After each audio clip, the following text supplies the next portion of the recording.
So I'm not gonna lie, out of all the singularities, this is the one I want to do the least. It just sucks. It's long. Like, no good. I'd rather do fucking Fluffy than this nonsense. It's so long! This singularity is so long and nothing happens. It's fucking awful. Well, time to get to it. Let's get our servants up to 20-ish. And then obviously we're doing Salome first, because she's our OP carry right now. I'll be Jason. And for the panel missions, we need to use a servant with A+ luck, which Jason counts. We need to do a forest stage, which they're probably are summon Septem. And then what's the other one we need to do? I think we have to get like a round object to drop or something. Look at these stats, man.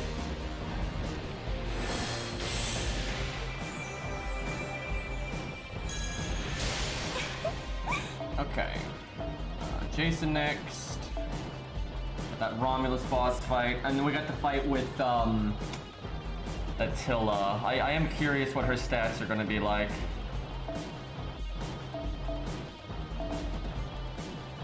How much does this get? Oh yeah, right. We can just take him to max because he's a 1-star. Convenient. Don't have to worry about great success or any of that. We should also be high enough level now that if we give people foe items, they won't actually level up.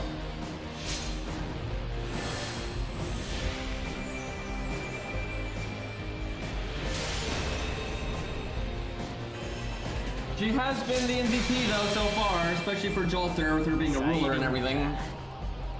She'll obviously they'll fall off as time goes on because level cap and stat growth will catch up with you. Like when you have a good early game, that just means you have a worse mid game and late game. So it does not last forever. What else are we gonna need here? I'm trying to think what classes you fight here. Definitely need an archer. I don't have Billy, so I guess we'll go with Kid Gil for now. Unless I think we want William Tell's single target stuff. I think we go with Kid Gil just because he's got a decent stat line and he's got charisma. And actually I don't mind that at this point in the game. Yeah, 3,700. Oh god. Okay, 23, that's okay, it's not a big deal. We said 20 to 25, but aim for 20. Okay, booty lancers are Lancer, obviously. Charlotte's been good because of her evade. Honestly, we might be able to take everybody to 20. We don't have that many characters. Alright, we can actually get her second skill, so she'll be really good. OP.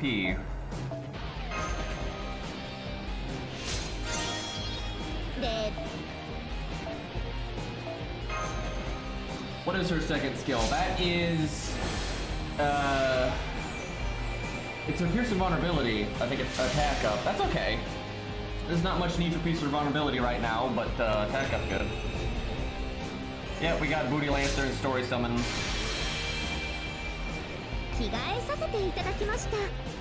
でも相変わらずサーバントというよりは町娘みたいですね。 One of the few 5 stars we're allowed to keep. Kinda wild.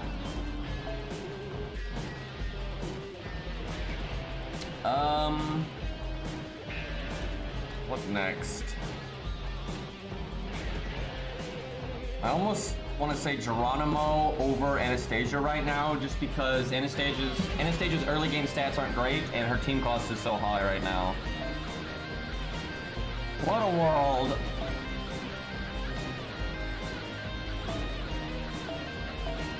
We can keep him at 19 for now, that's okay.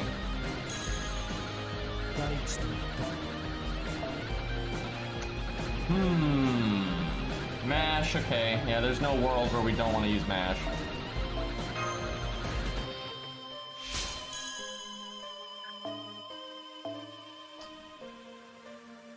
Don't know if we need Gilius much right now. Shakespeare's alright if we do any Buster stuff. little loud on the music there.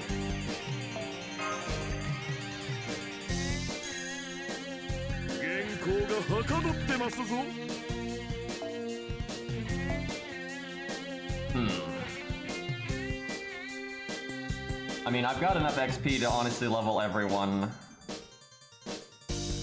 Cairo, have you noticed that Baldy isn't getting used by anybody? I wonder how that happened.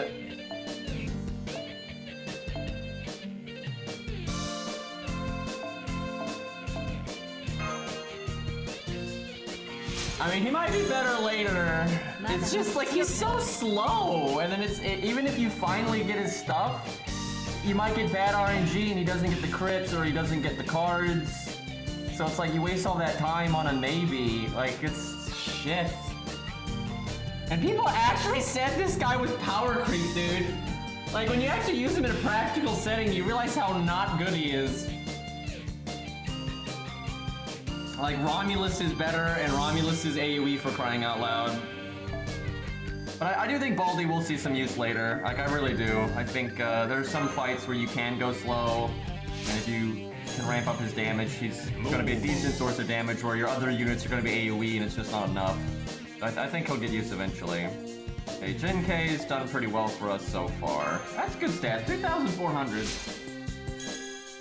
Dude, if Ku was allowed... My god, like that would obviously be the Lancer to be focusing on it, and you get his third passive and there's your anti-Fluffy unit. Like our odds of beating Fluffy would go up so dramatically if Ku was allowed. I wonder how Caligula gets at 20. What if his stat... I think he has to start getting like 30, 40 for his stats to start catching up with everybody. So I might focus on Blood X for now. Okay, not that. There we go. Actually, Proto Ku is kind of nice early game, but I still think Ku is better because Guts is still useful at start, where his like crit is so bad in the early game because you just have no way to. You don't have Anniversary Blonde leveled. You obviously don't have Star Bomb CEs yet. You don't have any way to enable crits even remotely reliably. So Proto Ku's first skill basically does nothing, which is not ideal. But he does have good stats, so honestly loving Ku and Proto Ku early on is easy because you just need a few XP cards. You don't have to sink any real mass into them, and so then having both is totally fine. I don't think I need to level anything else right now, but maybe grab a Hohenheim just in case we need more caster oomph.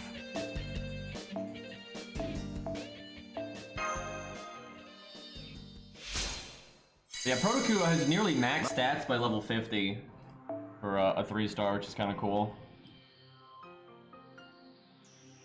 Or like 55 or something. Alright, that should be good enough for now, and if we have an emergency, we need to... Oh, you know what? In case we want stars with our 2030, we'll level Phantom, the power. Oh yeah, we could level Blackbart just because he's cool. Oh, we got a super success there, so we went way up. But it's Phantom, no one cares, and we said 25 is okay. I won't ascend him though for now.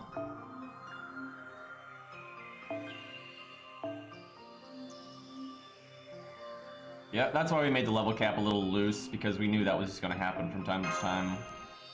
Alright, his cap is 20, so I might as well. And hey, you got a thing, there you go. What's his... Is his second skill the quick up? That's okay. That's totally okay. Alright, I think we're ready. That style. Fancy hat. Stage 2 is probably my favorite for him. Look at him using chains. Those weren't even in the game day one. Okay, stage 1 is better for Jason, I would say. Kind of like Jason's stage 3 though, because it is so over the top. It's pretty fitting for him. Alright, do our FP roll, and I think we're off to the worst story ever. Hey, Taro196, thank you for the 1 year resub, damn. That's a long time, dude. And hell yeah, we got a Charlotte copy. We'll actually do some damage now. Because of that, her NP might do more damage than Jinkei's now. So especially with her second skill.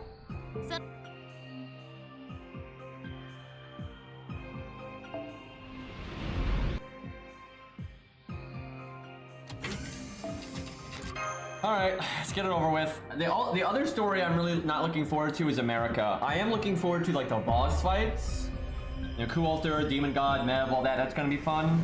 But America is one of the longest stories in terms of like gameplay stages. There's so many gameplay stages, and they're not, most of them are just filler garbage.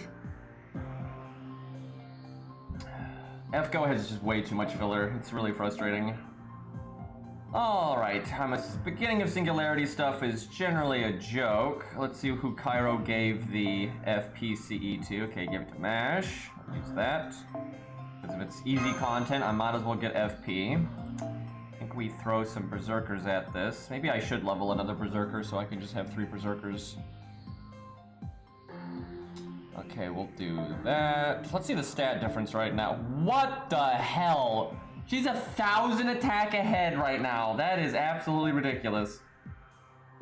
Oh my, and she has an attack up buff, so we'll do Kid Gil just because he can give charisma, and my god, he's got good early game stats too. What do we give her? We'll give her that. What for Kid Gil? No one's gonna crit in a setup like this. Yeah, well, I'll get those Super Buster cards. That's pretty good. If he has to hit a Lancer with that, it'll help. There's almost no point in focusing on Bond right now because these stages give so little Bond, but if I have room for it, I might as well. Berserker could totally die. That wouldn't shock me. We'll have someone neutral in there. Alright, off we go. Oh wait, let me give her that, because that'll make a difference. 50 damage cut.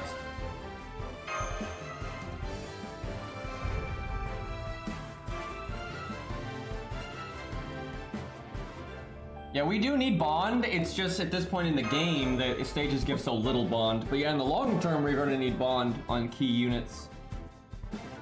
Like Billy is probably a smart one to get Bond on, because we're going to need him a lot.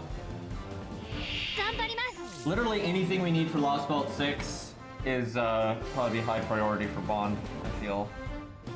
This is kind of a joke stage right now. I don't even know if I need that charisma.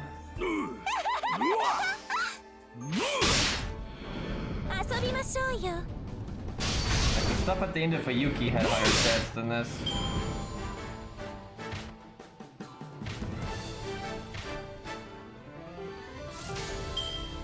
Okay, Kid Gil quite bad on this wave.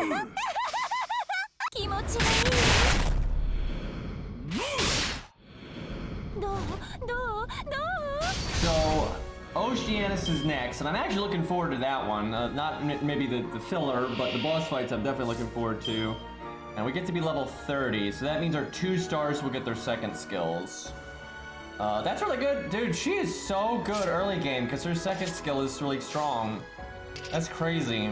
Alright, Kid Gil can delete that. Cat, we might be 3-turning. Oh yeah, we should go fight Shadow Herc. Let's do that real quick. I keep forgetting to do that. We don't want to get too high level for that, so let's go do that now.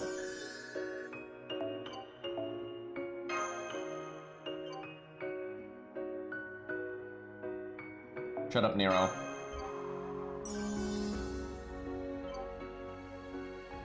Oh, I need to bring Jason for the A+ luck, although I don't know, maybe someone on that team happened to have A+ luck and I beat that mission.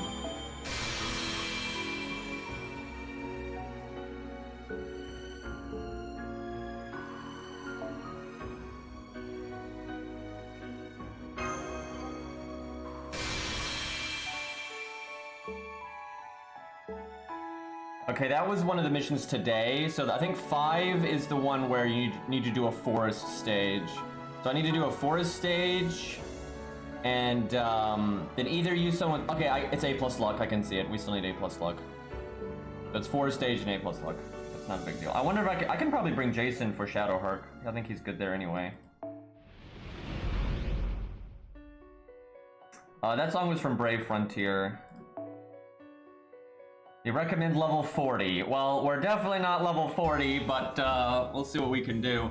What do we think is best here? I wonder if double Jason is good because of the evade. Herc, I feel like is gonna one-shot everybody that he touches, except for maybe Mash.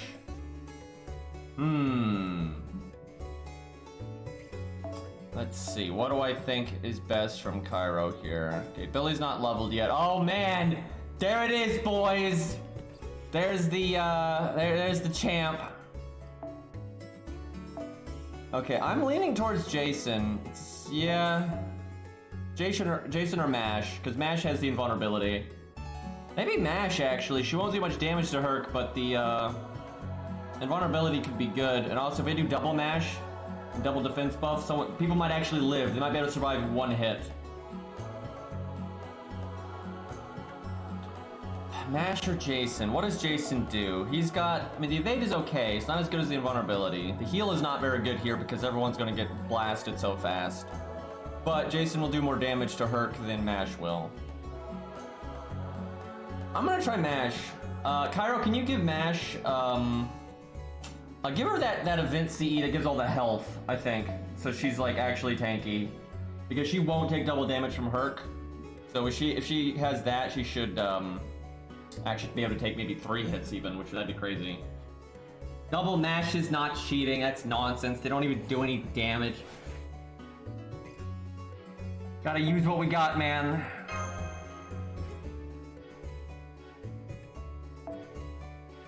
Besides, we're supposed to be level 40 for this stage, and we're level 20, so I feel totally justified here. Waiting for this to update.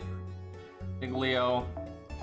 I see how the units just magically updated when you logged in. Like now Billy's higher and everything. There we go. 6,000 health. Damn. Alright, I don't think there are trash mobs here.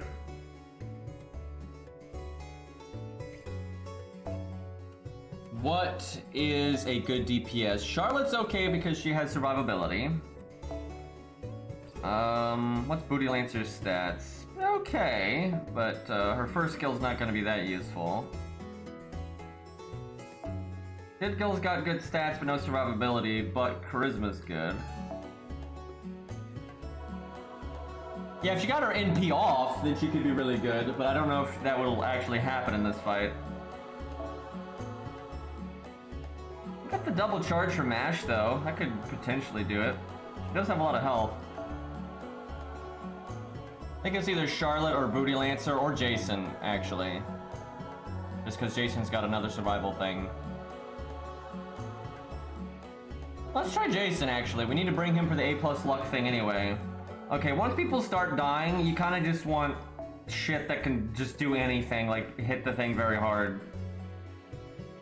Hardly anyone has survivability skills at this point in the game. Our team cost might be too high at that point. We'll see. Is there any world where Jason gets his NP? I kind of doubt it. Let me see what things look like, though. Okay, tanky mashes.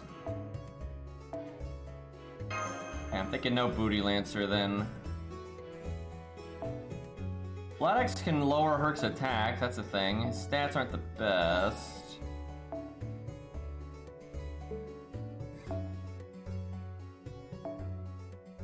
What's good on her? Man, I do not have the best CEs right now. These are really good, they're just not really usable right now. But eventually they'll be good. Maybe she survives a hit with that.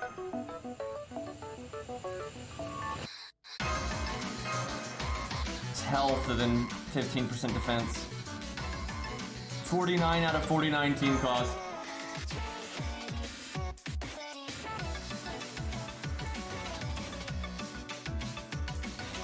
Yeah, Booty Lancers got stun on our NP. I think it's like 50% or 60%. So not exactly reliable, but 200k! No! No! Nah. Now, I remember on the 1 to 3 star account, we beat Shadow Herc at a really low level, but that's because we had like David and shit like that, right? We did it at low level, but we were using characters that are actually good. I like how he's level 62!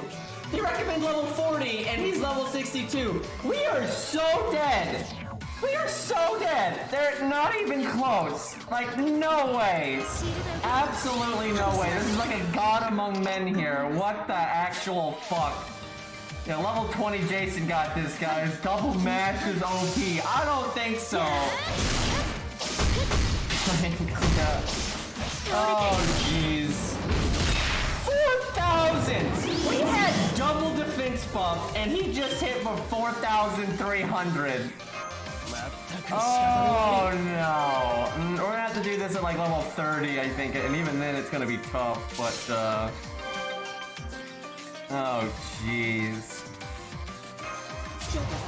It's over. We'll get as far as we can here, but there is absolutely no chance.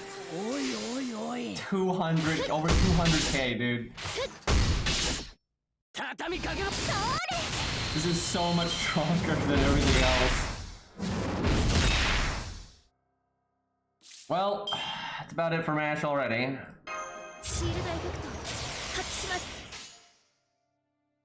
Desperately trying to get Jason's NP.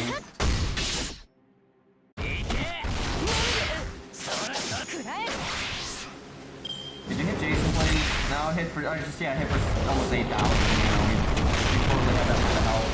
By the way, that'd be like 16,000 on someone that wasn't MASH.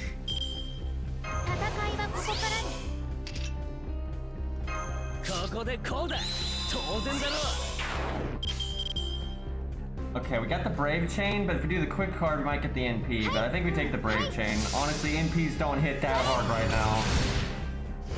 Man, we're not even close, dude. Like, this is not happening. This is definitely looking like an Oceanus, at least, boss fight here.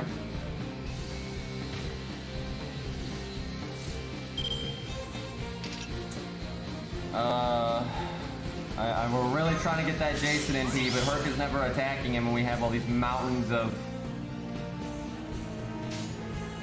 survivability skills on Jason. Where a taunt would have been good. I'm sure that because I can mix min-max the setup a lot better, and I'm sure we can get farther than this, but I don't think we can quite do it yet. Watch Jason die now that he's gonna get his NP. Well, anyone could die, so I might as well do the attack buff. You know, because Jason could die, I don't think I'd do his art card. I think this kind of sucks. It's basically been where if I wanted to get Jason's NP, I'd have to give up on a lot of normal card damage, which wasn't worth it. So kind of just got stuck at really high NP. That's that extra attack. Although, honestly, no different than his NP, because he just did like 30k, so I mean, that would kill anybody.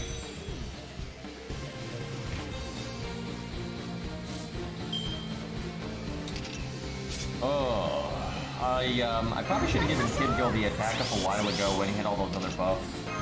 He had a Brave Chain there. Honestly, if I really min-maxed the hell out of this, and I got really lucky, and I mean really lucky, this is probably beatable right now. Like, if Herc just always magically attacks the person you put invulnerability on and stuff like that. But it's not worth the AP right now. Like, this costs way more AP than the main story does, so it's definitely not worth it. Herc can cast and want to evade, so we'll save our fears. So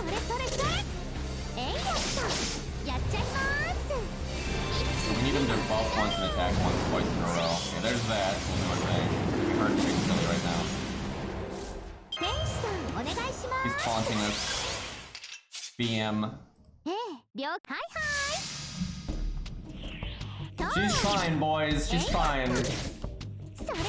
Yeah, I do think this is beatable right now, actually. It's just, I don't think it's quite worth the AP at the minute. We'll give it another try or two, though. Like, if I had her evade right now, and if I gave her a different CE and she got her NP and stuff, like, yeah, it could happen. 了解ですとえいやっとえいやっとやっちゃいます12の Just get one shot for him. Got him to 53k. Okay, I don't think double mash is right. Yeah, Salome would be good, Cairo, but you don't have her, so I'm trying to think what your next best thing is. Jason's alright. Double Charlotte is pretty decent. What is your Charlotte at? Okay, what's CE? Maybe starting, let's see, if she's NP4. Oh damn, give her your best starting NP then. Let's see if we can get her NP in time. I think we might use outrage here. I think this might be the time for that. Okay. Put on our thinking caps.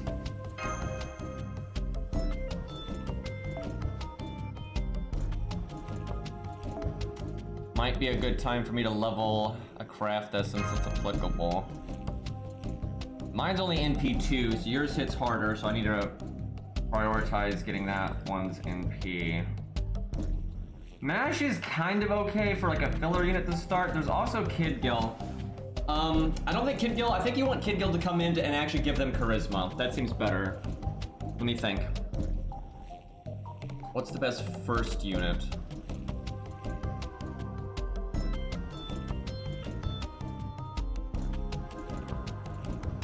True, Bart is better. It's just that Kid Gil's stat line, I mean, 4K is really nice, where Bart is, yeah, 3-2. There's a huge stat difference there. I could save my Charlotte for the back row, actually, because maybe focusing on both of them at the same time is not worth, and she's not a bad cleanup unit. But if they do both double NP and they both get hit by Charisma or Black Bart's thing, that'd be really good. I'm just not sure it's that likely that both of them would get their MP before one of them would die, especially because we don't have any battery right now. Well, we got MASH, but that's pretty limited. Shit, the first unit's kind of tough. Wish I had someone with a survival skill that I could use Outrage on so they would live just a little bit, you know, buy a little bit of time. We don't have that right now. Yeah, Leo is what I was thinking, but I don't have him, unfortunately. No luck yet. Could do that just to put the attack down on him, but I think MASH would make more sense if I was gonna do that. Could do someone with an art deck like Geronimo just to increase their odds of an art chain, but I think MASH might be okay at the start. Do I give MASH Outrage? You could get one shot if I do. Depends on what Herc does. Because the dream, oh, fuck, this is complicated. Because you want to get the evade value and you want to get the invulnerability, so maybe MASH later.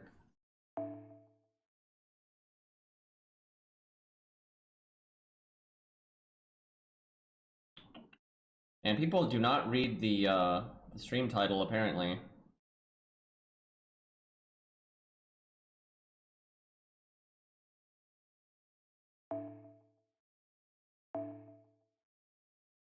It's really hard to, what survivability we have working with the evade that they have is kind of tricky here. The first unit here is probably not going to be able to get value. When I look at it, I don't think anybody here can actually get value. Maybe MASH if she gets lucky, so I guess we will start with MASH.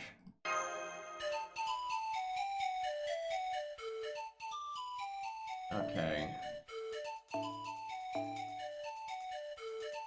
I wish I had K-Nith. I almost said K-Nith. I wish I had K-Nith CD. That would be a really good cleanup thing here.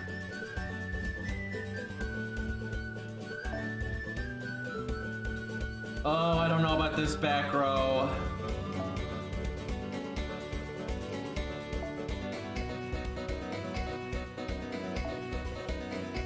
How live? That's 700 health.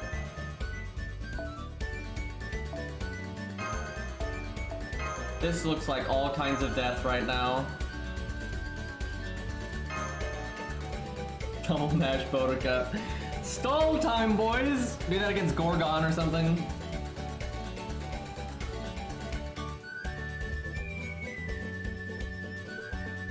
Yeah, we probably are gonna have to do that a few times. There's probably some fights where we're gonna have to resort to that kind of degeneracy.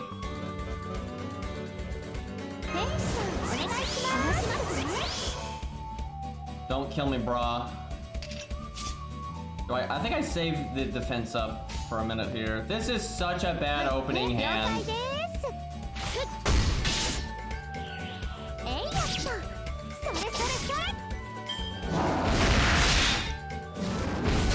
Ow.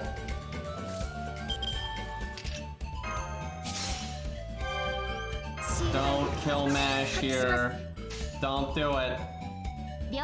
Great, the other Holly art cards for the other Charlotte are in the last hand, so I need Mash not to die. Because the deck shuffles right now, it's really crap. Hit the back one! That's not the back one! Okay, their evade's about to wear off. It's gonna be so hard to get Mash value out of her second skill here. Do I just throw it out for the battery? Like, the dream is their evade wears off, then you invulnerability one of them.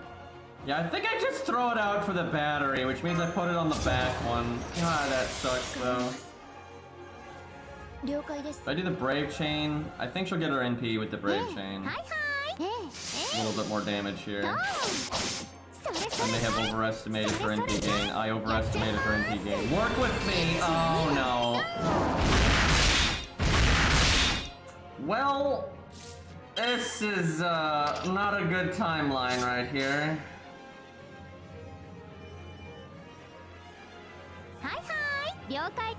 Like, she's so positive and she's about to die.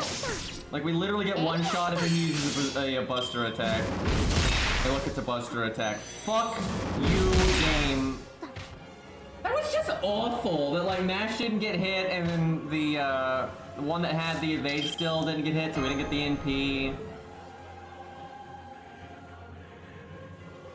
Yeah, you get less NP gain on Berserkers and Assassins, but you get more on Casters. God damn it, that was so unlucky. We need Shakespeare, man. We need that battery. But that we literally can't unlock it. Dude, I'm so pissed.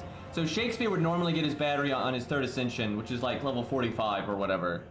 But because he's an old unit, he doesn't have a 3rd skill, and you have to unlock it, and you can't unlock it until Final Ascension, we can't have Shakespeare's battery until Camelot. Like, oh, thanks, game. Great. I almost want to do the invulnerability first. I feel like that's better, because, yeah, I think that's better.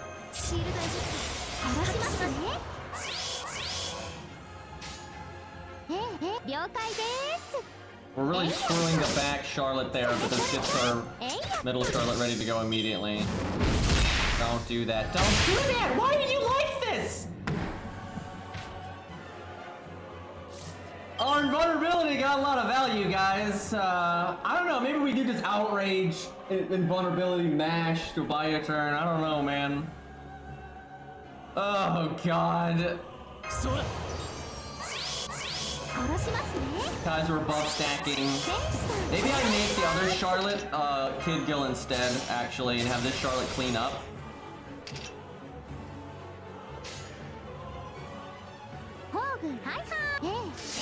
Look at all these buffs, chat. Surely this is gonna fuck them up, right? Like, we're gonna get like 100k here, right? Yeah. Oh boy. Somehow our YOLO first setup is doing better than our big brain setup.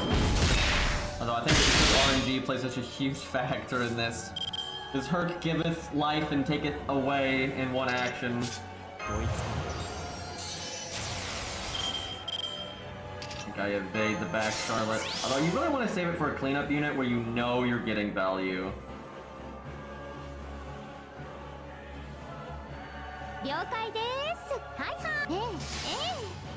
We'll get her in people.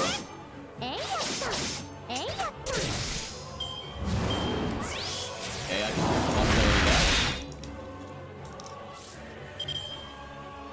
天使さんお願いします。ええ、了解です。ドーン。 Good damage, good damage. 私は世界 Zero, を you 動 know. かせず、けれど世界は私を鈍らせる。 Oh yeah, she can just remove it with that. That's such a niche thing that she has because she has piercing vulnerability. So I could have at least gotten one more normal card hit in if I needed that, but I don't think that would make much of a difference here.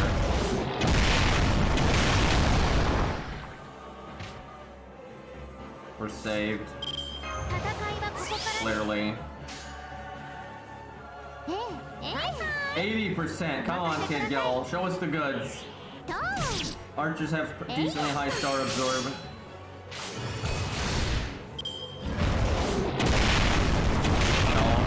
No. Why must you use buster attacks? Well, Kid Gill's the damage, so I feel him like it's going to do anything.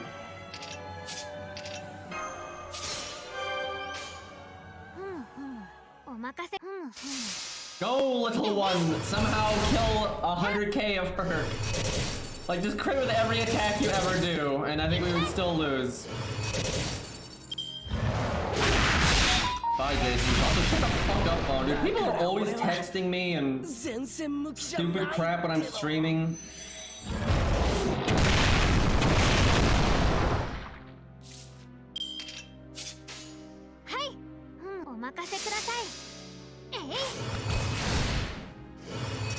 So we did worse than our original setup.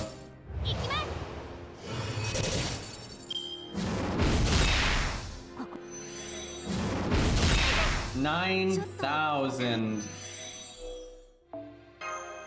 This is not great. Alright, let's try putting Charlotte in the back.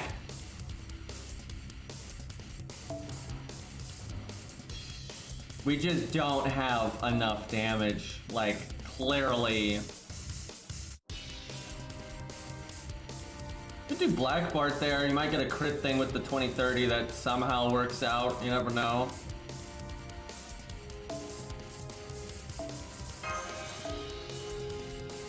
Is there any way to get that team cost reasonably? Not really,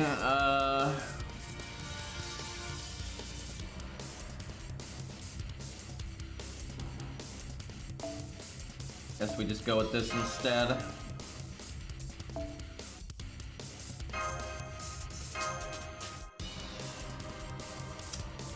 Any ideas, Cairo? I feel like the best ideas get really lucky. I feel like that's the strat right now, which is why I think it's better to do this at like level 30. Yeah, honestly, lore-wise, this team of servants would lose to Herc for sure. They'd get wrecked. Especially if there's no plot armor, and he can actually use his OP stats to just cut someone's head off immediately. You know, anime likes to prevent that kind of thing because it's not dramatic. Don't kill Black Bart. That's like the real RNG here. Black Bart has to live until we NP. Okay, Kid Gill would be fine, but that's Gilgamesh things. Literally just use Chains of Heaven.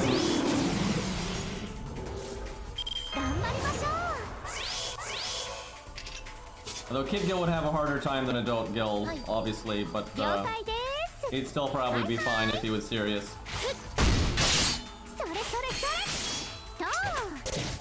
You know what, Art Chain would have gone a long way. Black Bart's gotta live one more turn.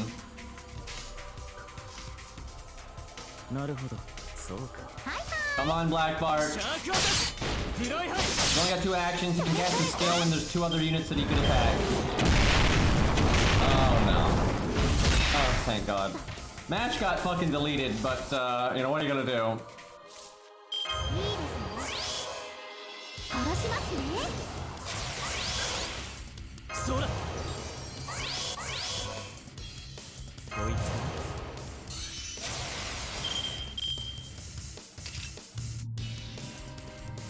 I wish Charlotte had gotten cards so she could get the attack up on normal attacks. That actually really adds up. But I think we take the Kid Gill ones. Honestly, if Kid Gill crits here, he's got the crit up buff, he'll do quite a bit. But dude, if Charlotte had gotten cards and crit here, that would have been massive. I couldn't see the damage. 44? I mean, for this level, that's pretty impressive.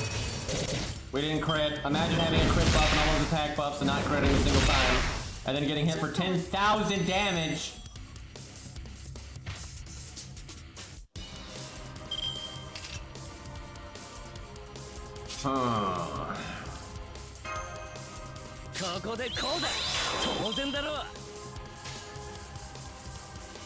Why art chain? I mean, I feel like that's doomed. Herc wouldn't hit his friend Jason, would he? Even as a berserker, surely he wouldn't do such a thing. Well, there goes Black Bart. We have no hope. We have absolutely no hope. This is a bad ending.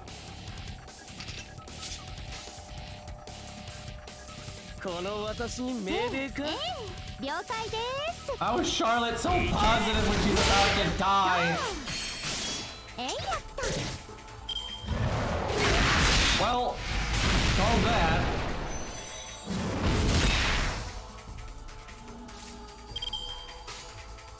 Jason Brave Chain. Look at that crit. If only Kid Gill would have done that. Hey, Saber Nero. We're not doing so hot. Well, just don't attack me and then do a Buster attack and one-shot me, because then I can do evade next turn. Come on, Herc, show some mercy. If you attack twice, the second attack needs to be a quick or an art attack. And preferably he attacks once and then casts a skill or something. We're alive! Not for much longer, though. Let's see if I can get my NP. Okay, now I need Herc to double attack me so I get more NP gains. Oh, we just crit. There we go.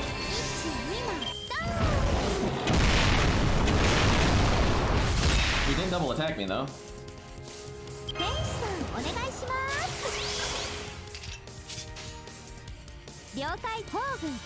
Well, good try, kid, but still not happening. Just insta-death. Yeah, it's possible, but very unlikely.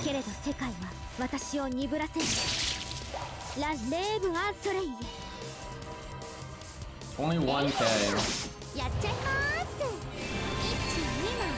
I mean, we got to 49! Of course it's possible to insta-death him, but you know, that's like 1 in like 100 tries. Like we don't have our Pearson vulnerability anymore. Yeah, we got BM'd on.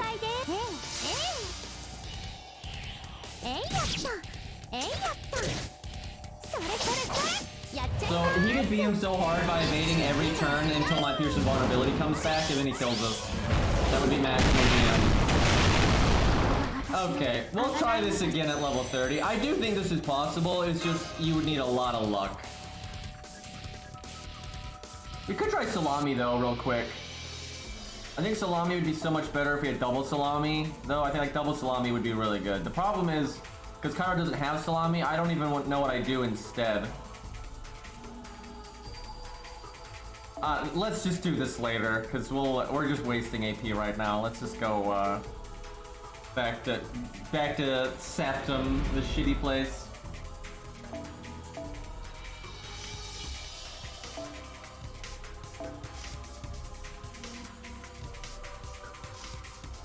I mean, honestly, Herc would not kick that team's ass because of Kid Gill. Because Kid Gill has Chains of Heaven, so... And although he's not as strong as regular Gill, he can still do regular gate spam, which is all you really need to do to kill Herc as Gill, because, you know, balanced character.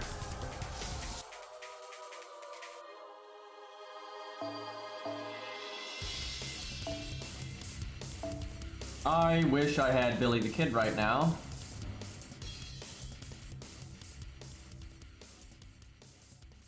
Could start getting Booty Lancer NP or Bond. It's just her team cost is so high.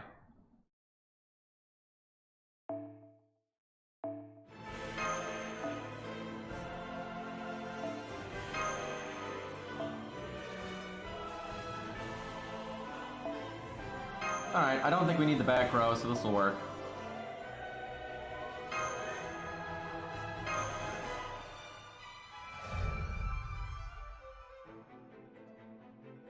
But if you take Kid Gil off the team, they're all dead so fast.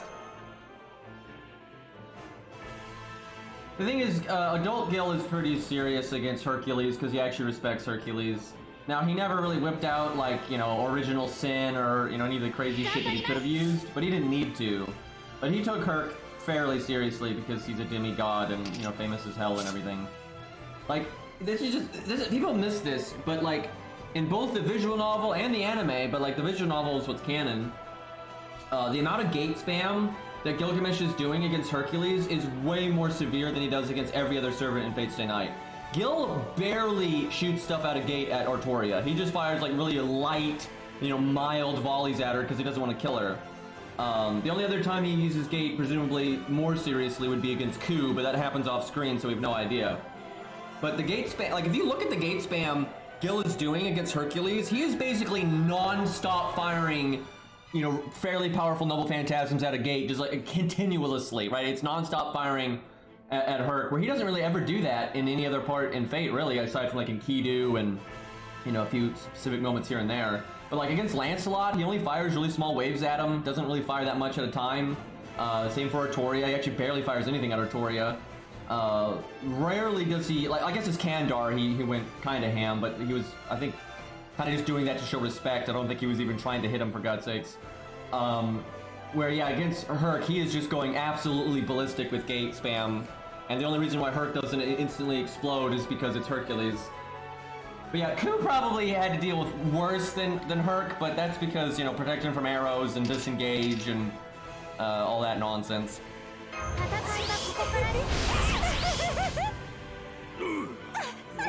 Probably kill everything here. Easily. Yeah, he actually hardly uses any gate against Lancelot. He fires very little at him. However, he does fill up his swords with mana in Fate Zero, so they explode. He doesn't really, I don't think he ever does that in Fate Stay Night. Not in the visual novel anyway. He does in the anime, but that's because they made the anime for Unlimited Blade Works after they made Fate Zero. But as far as I remember, in the visual novel Fate Stay Night, all three routes, Gil never fills up his swords with mana so they explode. And the reason why they have him do that in Fate Zero is because, and Nasu has said this, like, this is not reading between the lines, Nasu has said this, it's because they wanted to show off Gil being more serious and more powerful in Fate Zero. Because, you know, he's not corrupted by the Grail, the context is different, so Gil's a little bit more serious. So Gil does, Gil, like, the whole point of Fate Zero with Gilgamesh, they were trying to be all like, remember that Gilgamesh guy from Fate Stay Night? Hey, look, now he's actually even stronger because he was actually holding back in Fate Stay Night, and look, now he's stronger. But people miss that because they made the anime in reverse order, so everyone just doesn't even notice. But yeah, when he fights Lancelot, he fills them up with mana so they go boom, which is pretty dangerous, but it's definitely way less gate spam than what he did on Hercules.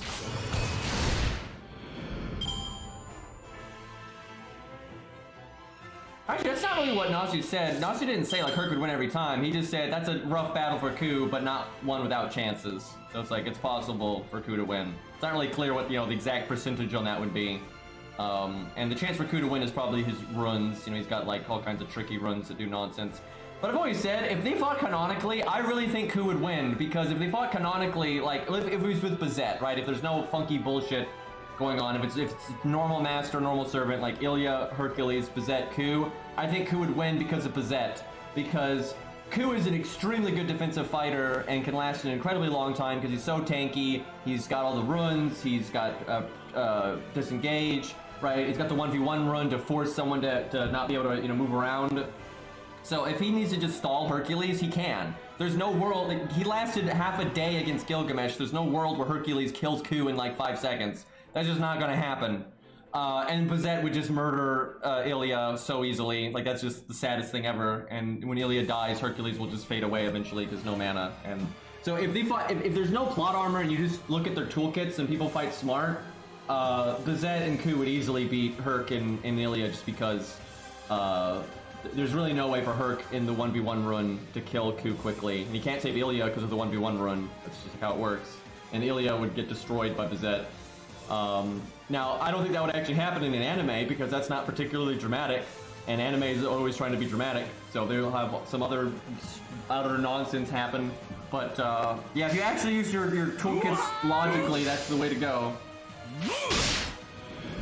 Yeah, if it was Mine and Ku versus Ilya and Herc, Kodomine could still murder Ilya as well, but the problem there is, I don't think as easily, right? Although I guess Ku could still use the 1v1 run, and Herc still couldn't help Ilya. So honestly, Kodomine and Ku could probably still win, but Kodomine never fights with Ku. That's like the whole shtick. So thank you for the raid, Lord. I appreciate it. But yeah, Kodomine and Ku versus Ilya and Herc is just worse than Bizet and Ku. Bizet's just OP. She's got crazy good stats as a mage, and she can actually fight pretty well herself. She has a noble phantasm. She'll actually fight with her servant, unlike Kodomine, so... I mean, Kodomine really is a strong master if he actually tries to be. But like in Fate's Day Night, you know, he's trying to get Ku killed. That's like the plan, so...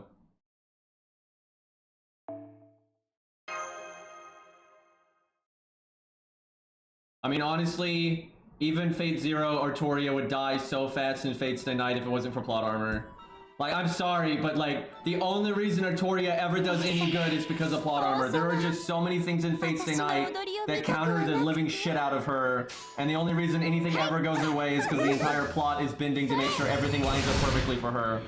Like, there's just, like, she's a good servant, don't get me wrong. Like, Artoria's got, you know, decent stat line, and, you know, Excalibur's strong, although it's kind of slow and a giant mana hog, but still, you know, Artoria's a well above average servant. But there is just so much stupid shit in Fate's Day Night that, like, she just gets saved by plot armor constantly. She has no answer for Bolg, right? Even if Bolg doesn't hit her in the heart, it still, you know, fucks her up by hitting her in the chest, and she's can't. If they had kept fighting, Artoria would have died to Ku right there, and her stats don't matter, right? Like, you got a giant hole in your chest, you know, it's not great, and she just has no answer for Bolg whatsoever, and she has, like, no answer for a lot of things in Fate's Day Night. Like, if Gilgamesh is giving half his shit, she's gonna be dead in seconds. Like, really, what saves Artoria is the fact that all of her opponents are magically not trying to kill her half the time. You know, Medea's trying to recruit her, Gil's in love with her, the plot hates Ku in every way possible. You know, that Medusa's got Shinji as a master, you know, all this nonsense. Like, if you're going to put in, you know, Fate Zero Artoria and Fate's the Night, then you really gotta, you know, have Medusa with a proper master, you know, Bizet with Ku, you know, all that nonsense. And Artoria is just so toast, man. I mean, for God's sakes, Bizet can kill Artoria, which actually I find that really funny, but that's actually kind of true for a lot of the servants in Fate's the Night, though.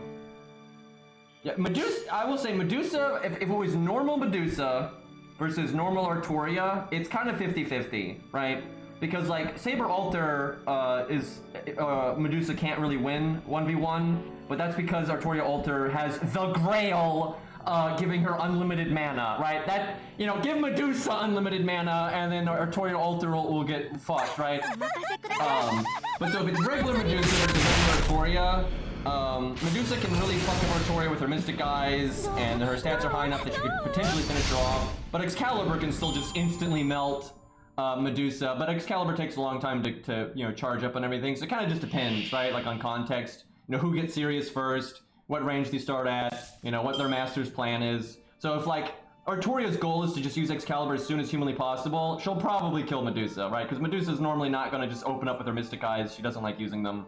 But if, like, Medusa's master was like, use your fucking Mystic Eyes, and then she could, well, okay, 51k, hold on, shit, I'm over here talking about lore bullcrap, and we just walked into a boss fight, you know, god damn it, okay, well, Hopefully our team will work here, but we have an archer against lancers, so... Alright, we will just go normal for our damage right away here, I think. Do we give... He's got the CE, so we'll give him the attack up, even though Solone's got higher stats. Oh, no, you noticed, indeed. Yeah, Bazette does kill Artorian Fate Hollow, it's pretty funny.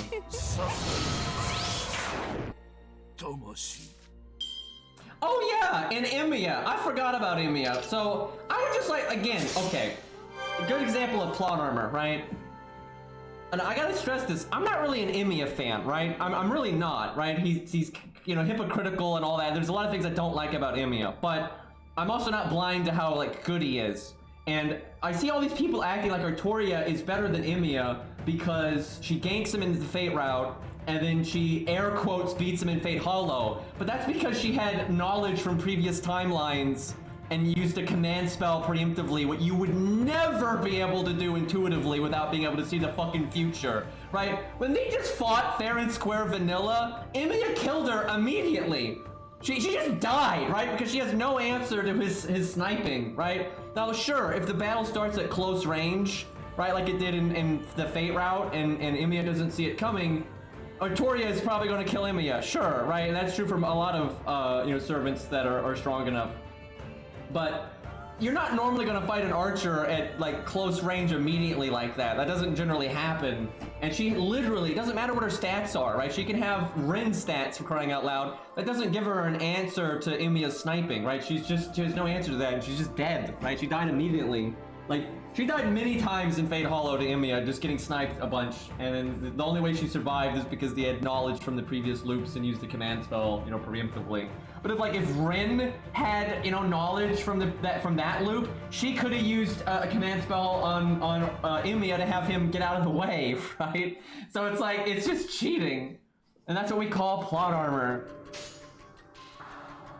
Okay, she has more stats than Gil here because of her extra attack up, but Gil's got the Brave Chain, so I think we take the Brave Chain. And we're actually, because we're level 20 now instead of level 10, we're actually bruisering down 50k fairly easily. It's not too bad.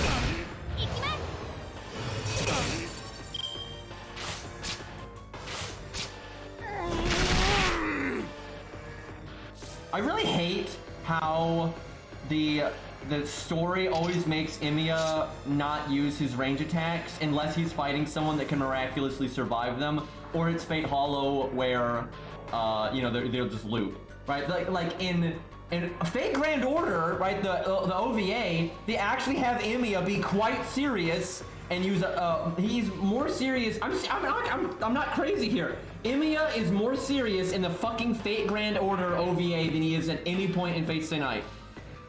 Because not only does he use Hrunting like he does against Artoria, but he instantly uses his Bulg right after it. Like, boom, boom. He never does any, like, strong range spam like that, ever, anywhere else. And the only reason they were okay with letting Emiya do, like, OP shit like that is because he's fighting Ku, who's got protection from arrows and his runes, right? So it's like, it won't end the fight undramatically, right? Anime and visual novels and movies and stuff, they don't like it when a sniper just kills like a main character just at range just instantly, and it's like no drama, right? So they let Emiya, you know, cut loose when he's fighting somebody that has abilities that allow them to survive, and then when Emiya's fighting people that have abilities that don't allow them to survive, then he just suddenly doesn't use ranged attacks. Because like Herc, he uses a lot of ranged attacks on Herc, but Herc, you know, has God Hand, so it's okay. Like, have you noticed this? Like, what a coincidence that Emiya only uses ranged attacks when the enemy is, you know, actually strong enough to take it. And then when they're not strong enough to take it, he just doesn't use ranged attacks. It's like, oh, what a coincidence. Fuck, the power of the pin, man. That's what I'm always saying. Plot armor is just OP as fuck. It's super broken. You can't deal with it. Okay, we got Caligula.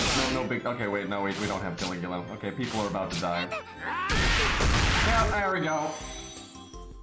And again, I'm not an Emiya fan, but you know, I know how to follow a goddamn story, and you know how to use logic here. I can't believe Booty Lancer, 1 made the cut, and then 2 we actually got it from Story Summon. Like, literally, there's like 3 or 4 or 5 stars that are allowed on this account, and we somehow got one of them. It's so ridiculous. Like, same thing with Billy, dude. If they used Billy and let's say they made Fate Gatorade, right? Fate Gatorade, new collab. You know, and you got your roster of servants and, you know, all the different masters and stuff, and let's say Billy's in there. They're not gonna have Billy just use Quick Draw and his Noble Phantasm to just snipe, you know, blow up a master or a servant. They're just not gonna do that. Like, it's not dramatic. Like, the one time they'll have Billy just use, you know, Quick Draw and his, like, super accurate boom boom gank stuff is when he's fighting somebody that's, like, really tanky or, you know, has magic hacks or whatever, right? That's just how they are, right? You know, it's so nonsense. Like, it is not fun being a gank servant or a sniper in any story. Never mind Fate. Like, in like any anime or, you know, cartoon or comic or whatever, if you're like a sniper range character stuff ganking and stuff, you're not gonna have a good time. You're killing a side character or nameless characters. You're not killing any named characters that way. Like, it's not gonna happen.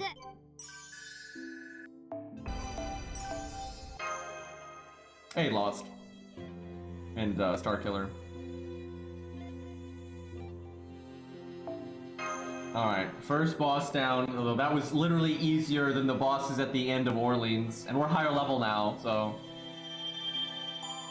At least Billy got to do some cool stuff in Lost Belt 1, but that's because, like, the story was mostly over, right? So... And, like, thankfully Atalante wasn't, like, a main antagonist, so it was okay if Billy won there and things like that. So it kind of just worked out for him, but, also, I really think that writer had looked at a lot of servants that had been scuffed in prior stories where they didn't really get respected and they didn't really represent their abilities properly. Because if you look at Lost Belt 1, they, like, picked out a lot of things that have been scuffed in various ways throughout Fate Grand Order and even other Fate things. And they made sure to, like, actually show off their toolkits properly and actually give them some screen time and some character development. Like, Lost Belt 1 was full of a lot of that. So I think they kind of took a little bit of effort to make sure things, you know, made sense. Because, like, Beowulf had gotten scuffed in the past and didn't really get to use his abilities and things like that. And, like, a VC Braun in the anime, you know, they completely cut his whole characterization where they actually put it back in FGO and things like that. I'm guessing the main enemy is Saber, but it's hard to say. I'm gonna bring Billy in the back just in case we get like, oh shit, there's a boss that's a Saber, but then I'll mostly do Berserker stuff. Do I even bring a Saber? Yeah, in case of emergency, we'll put Jason there. Alright, off we go. Yeah, we got her in Story Summon from the SQ we got from Orleans. I think this account has done 3 or 4 pin rolls in Story Summon, and that's it. And most of the stuff we've gotten, we've had to burn because of the rules.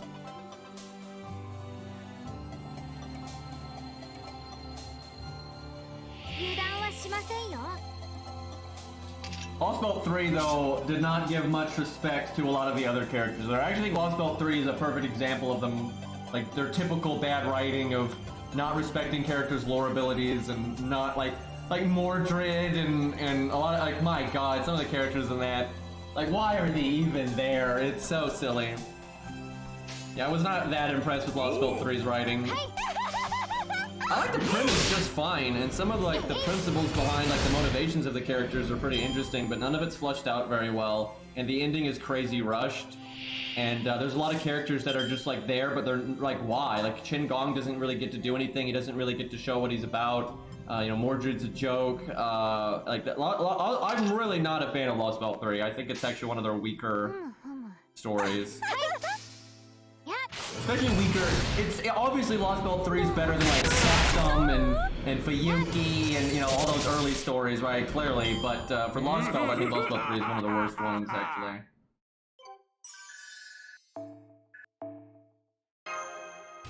Like, it has potential, but it just feels so phoned in. Their use of Mordred and FGO, it really bothers me. It really bothers me because they always disrespect Mordred super hard, or they always show Mordred in a twisted way, like in Camelot where she's not her normal self. There's really never been any proper use of Mordred in FGO, ever. but she gets used constantly. So the fans are always like, I'm so sick of Mordred, will they stop using Mordred? When they never fucking use Mordred properly, ever. Like, she's always like a sideshow, or it's like London where like the dialogue is shit and the story is shit. And then, you know, Artoria's there and no one even says a word. It's like, are you kidding me? Right? Like all of, and then, you know, Camelot, Mordred's like super warped and acting like a you know, piece of shit. Like, it's so, being a Mordred fan is not fun in FGO because she gets used constantly, which means she'll never get used again.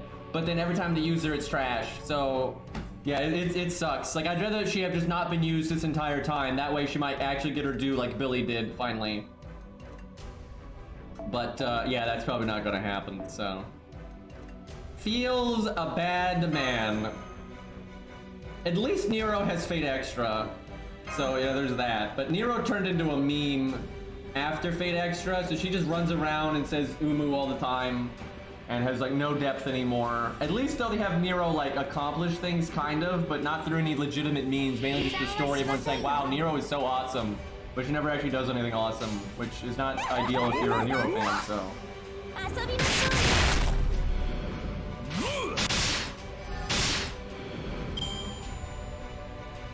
I think who has gotten like the most justice in FGO? Like who's actually like respected their source material and been characterized well, like consistently? Because although Billy was done well in Lost Vault 1, he clearly was not done well in America, which is a shame because he's an American servant, so go figure on that one. America didn't respect anyone's abilities. I don't know about Karna because although they, I don't know, Ku's not even, they've never even used regular Ku, they've only used Caster Ku, and even he doesn't get that much like screen time, like really showing what his abilities and how they work or anything like that. I don't think Leonidas, no, I don't think so. Yeah, Karna wasn't really respected in America, and even in Lost Vault 4, I think they kind of underplayed how good his NP is. Yeah, maybe a VC Bronze because he's only in Lost Vault 1. Like, literally, yeah, because he's only in Lost Vault 1. Yeah, maybe Edmund. Let me think. There's gotta be something better than that. Definitely not Herc. He doesn't even get God Hand for crying out loud. Mash, don't even start with that.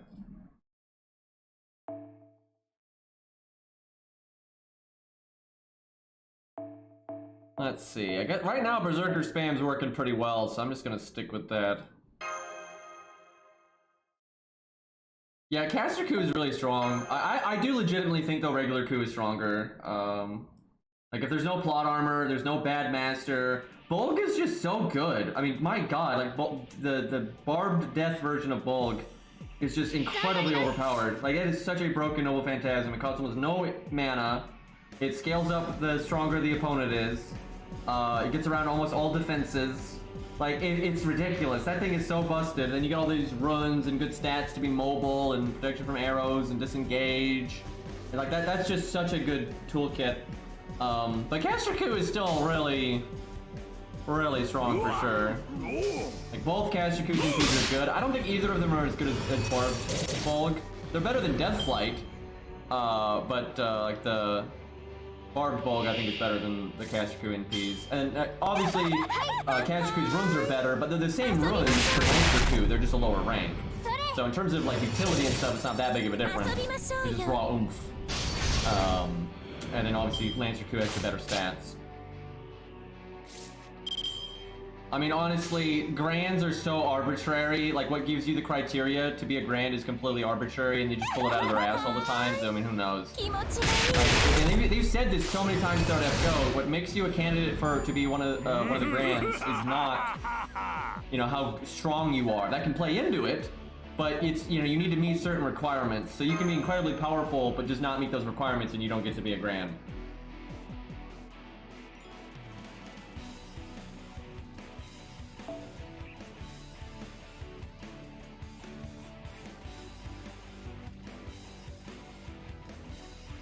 They use Caligula's toolkit decently well in Lost Vault 5. Not really anywhere else. Like, certainly not in Septem. I actually have no idea how, like, the hodgepodge group you have in Septem would ever be able to deal with Caligula. If Caligula NP'd, you would just be so fucked.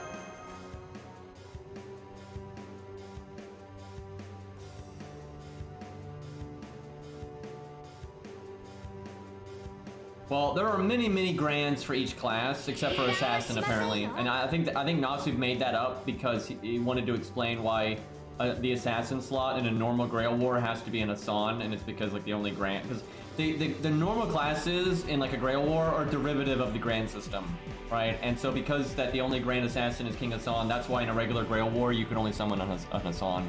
I'm pretty sure that's what's going on there, which is kind of interesting.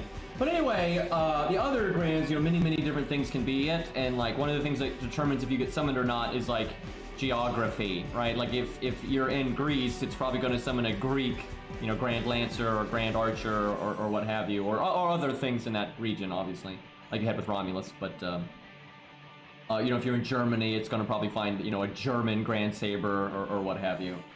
But yeah, Assassin is the exception to the rule there.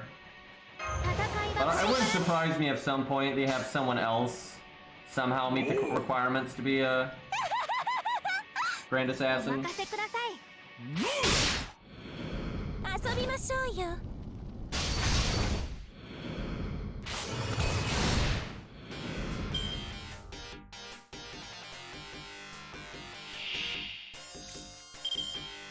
Zealot Grand Assassin.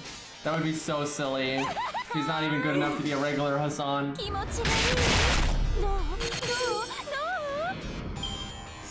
I don't think they've done another Hassan because there's so many of them, and they don't really feel like, oh, we should do another one. But and they know that they're going to have to do another one whenever they get around to Fate Strange Fake stuff. So I figure we probably won't see one until Fate Strange Fake. Maybe we see like the Fate Hollow one from Angra's War, because we already know what that one's Noble Phantasm is, and we already have a kind of a fairly set in stone design. So maybe that one would happen if they did like a Fate Hollow collab or something like that. But that's the only one I could see them adding before they did Fate Strange Fake stuff. Yeah, that's the exploding head Hassan. Like, smell gunpowder, brain go boom.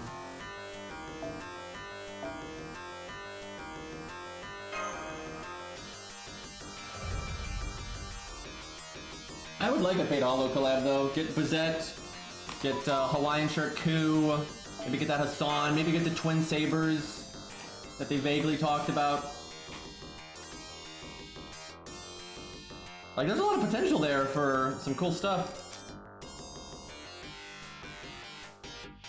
Angra animation update, yeah. Thankfully, Angra's animations have aged way better than a lot of other units out there. And his sprite's like okay. Like, he's in okay shape. Like, yeah, he's not like awesome, and with his source material, it could certainly be cooler. But it's not like suffering like some of the other ones out there are. And we get 9K here. Probably not. Yeah, no, I didn't think so. Well, at least we killed it.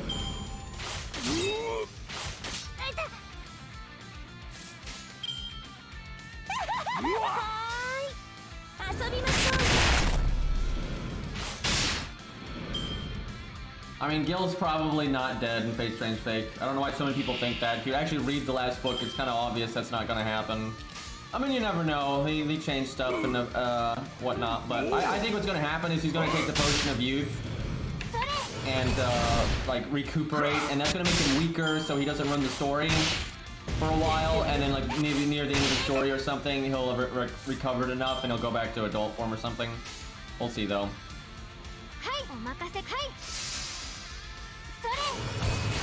But we're probably going to see Enkidu stuff in the next book. That's what I expect.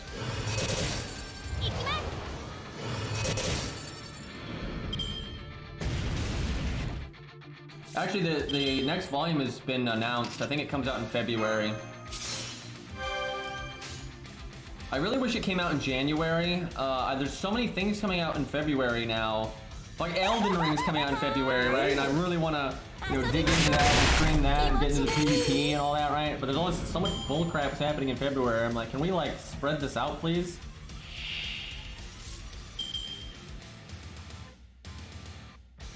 Yeah, I'm looking forward to Fate Strange Fake though. I mean, like, you know, they could fuck it up, you never know. And a lot of times things don't stick the landing, but I'm hopeful.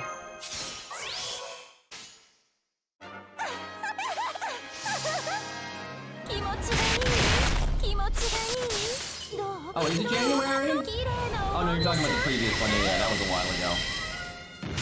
It took a minute. He got that book out actually pretty quick, but the next one took quite a spell. But I'd rather quality over quantity, so. But I do want the story to actually finish because it's awesome, and I really want to know the answers to a lot of the stuff. And then, you know, once the books are done, you can start seeing Fate Strange Fate things in other video games and stuff like FGO, and that would be nice.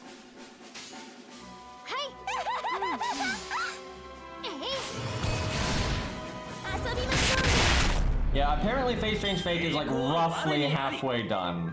Roughly. It's probably a little under halfway. So, yeah, we're gonna be here for a while. I know it's consistently the most requested thing to get an anime, but you know, it's not done, so. That actually must suck for the writer because you can't help but feel that kind of pressure. But I'm in the same boat. I mean, I want an anime for Fate Strange Fate more than any other Fate work, so. Finally, time to bust out some different classes. I'm actually gonna keep that team. That's good for just spammy, easy stuff. Get Geronimo in here.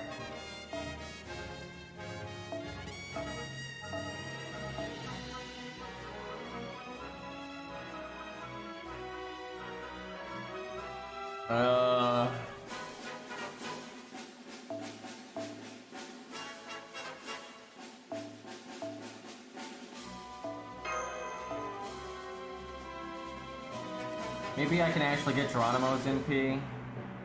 It could happen.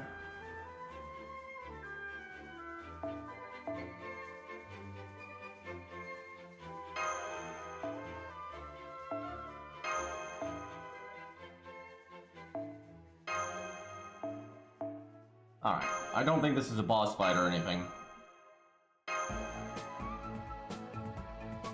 No, Salome has not been a part of the main story. I think she might have like vaguely been in a couple events, very minor roles, but I don't think she's really had any focus. And I don't think she's that popular in Japan. I don't think she's that popular in NA either, but I think she's more popular in NA than she is in JP. And like Billy is way more popular in NA than he is in JP. It's proportionate to the player base. Obviously, there's so many more players in JP. There may be more Billy fans in JP than in A, but that's just because of the sizes of the player base. In terms of percentage, obviously Billy is way more popular over here. 9K though. Getting a little tanky for trash mobs.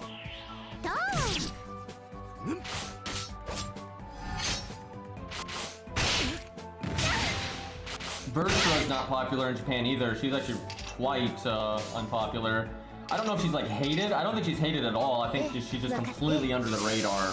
I don't think anyone is like hating on Bertra, but she's super under the radar. That's pretty unfortunate because I actually think she's one of the more interesting female characters we've made in a while in terms of writing. Like she actually has a personality, for God's sake. She's not just a basic trope, which is nice. And of course, you know, there's other female characters in FGO that have personalities too. I just mean, in terms of like the ones he put out in the last 2 years, I think she actually was pretty unique. But yeah, not much screen time right now, and no hype from the player base. Yeah, they skipped that virtual rate up too. It was pretty lame. I think Virtua would probably be liked more in Japan if she actually got screen time, I think. Do I NP this or do I save it? I think I NP because then I get to Art Chain, and that's good for Geronimo. Let him NP the final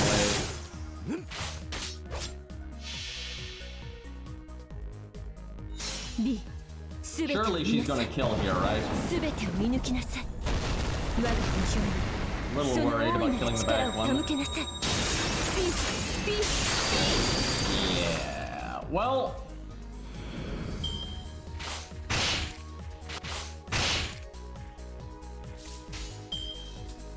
Well, we get an Art Chain again. I don't mind that. Not that Anastasia is gonna NP a second time. Unless this is actually a boss fight, and then she might. This is definitely not a boss fight.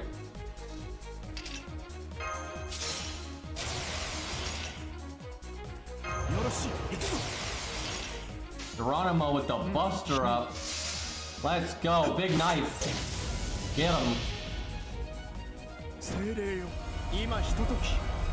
I really like Geronimo's NP, but if you look at his back foot, he's like breaking his ankles so hard. The rest of the NP is pretty cool, considering how old it is. Yeah, his stance there, not the most natural. It's because they didn't reanimate his back leg, they just paper mache'd it.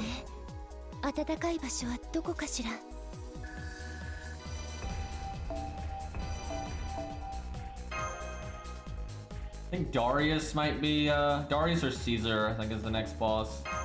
Their role in the story is so minor. And they even say, like, Caesar is the strong, Caesar, right? Not a very popular character, but obviously huge figure in history, so he deserves this. But they say, when you fight him in Septem here, he is the strongest servant you fought up to this point, right? And you fought you fought Carmella, Jalter, Saber Alter, right? You fought all kinds of crazy shit up to this point. And I actually can buy that, as Caesar is OP, like, Caesar is strong, man, and again, he's so famous in history, but they don't give him any fanfare in the story. He gets no character development, no motivation, no, he's just there, waves, dies, you don't even explain how you beat him. It's like, okay, great. If Caesar deserves justice in FGO, or any other Fate work, it doesn't even matter, like... Oh, Cairo. Putting up Baldy, like that's gonna get the job done. Let's see, what's his stats? 5-4 versus 5-3. Okay, Baldy barely makes the cut here. I'm gonna throw Lancers at it. Oh, Booty Lancer finally gets an outing. I don't think I actually leveled Hector yet. He's still level 10, so I need to fix that. But these three is probably good enough.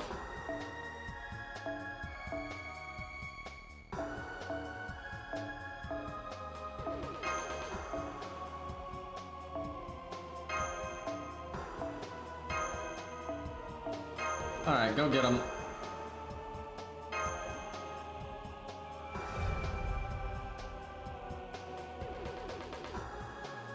And he's also a salad dressing, yeah.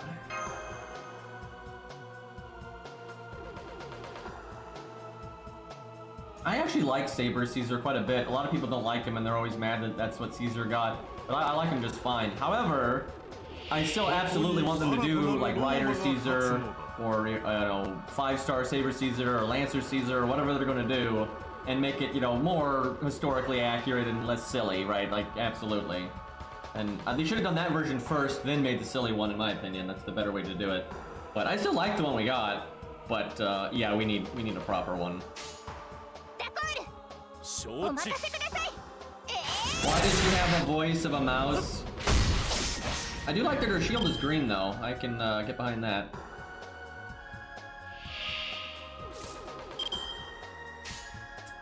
The bonk, bonk, bonk.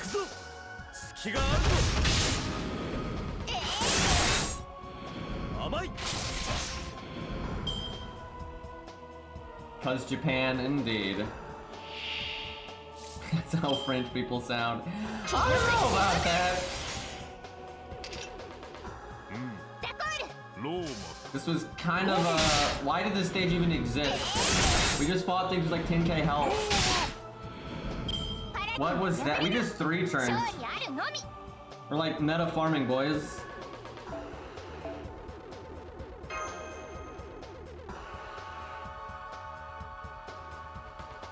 I mean, like Saber Alter. First off, and I don't remember. Is Saber Alter hooked up to the Grail in Fuyuki, like she is in Heaven's Feel? Because I gotta stress this: that is not a natural ability of Saber Alter. Saber Alter doesn't naturally have the ability to use Mana Burst 24/7 and all that kind of stuff. That's just like, you know, external nonsense that's happening. But I don't remember if in Fuyuki she has the unlimited mana still or not. Like, I don't know if she's hooked up to the Grail. I kind of assume she's not, but they might not say, so I'm not really sure. Either way, Saber Alter, like regular Saber, really does not have an answer to Bulg at all, and if she gets hit by it, even in the chest, she's gonna be so fucked up that Ku's gonna be able to kill her pretty easily. But yeah, I don't know if she has the unlimited mana in Fuyuki or not.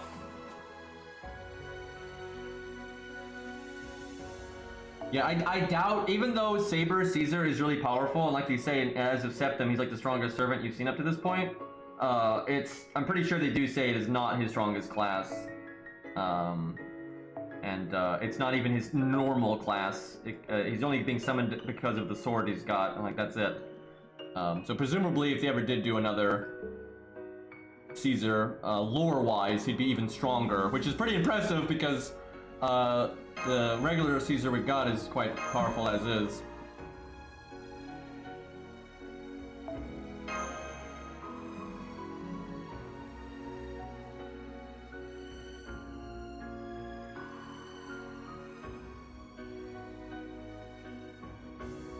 Saber Alter, though, actually is more mana efficient without the Grail, though, than regular Artoria. Like, she does have better mana efficiency, but it's still not enough to just spam Mana Burst 24/7 or spam Excalibur or anything.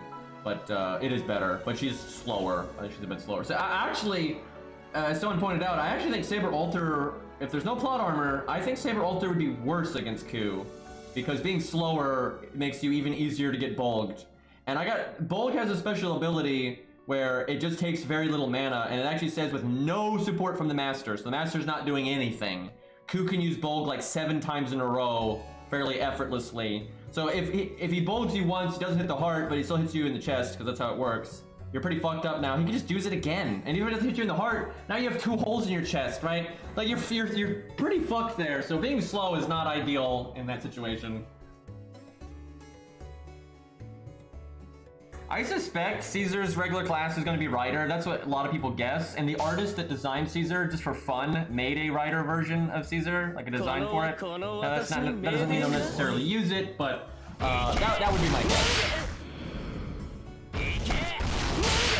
I think Saber Alter, though, is tankier than regular Artoria, but that doesn't do anything against Bulg, because Bulg does more damage the tankier you are, so it doesn't help much.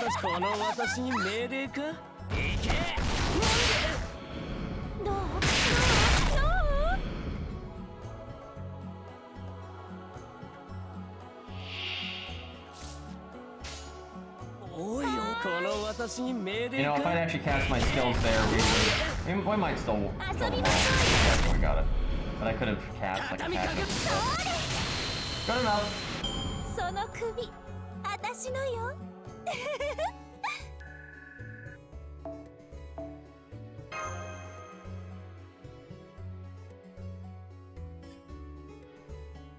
Yeah, for real, like, some people act like Artoria beat Ku, like, Ku was in perfect health and Artoria was Fubard.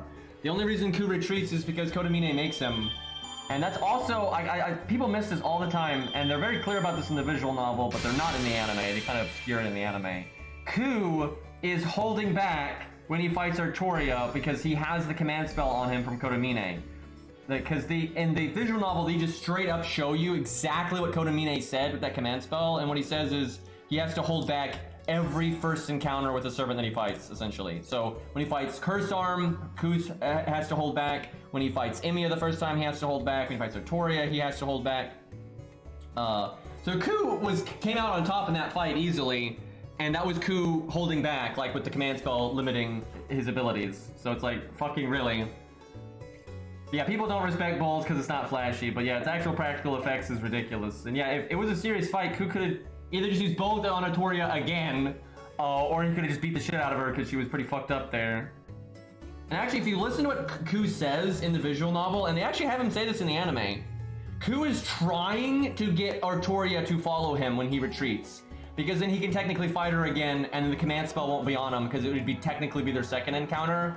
Like, you can see it clear as day in both the anime and the visual novel. Ku is absolutely trying to provoke Artoria into attacking him again, because then it's technically a second battle, then he can ignore Kodamine and he would just whoop her ass. But, and he's in the Fate route, he's really happy that he gets to fight her again at the end, because he doesn't have the command spell on him anymore. Obviously Gilgamesh runs that, but, you know, Gil tends to do that. I think Berserker spam is probably the way here.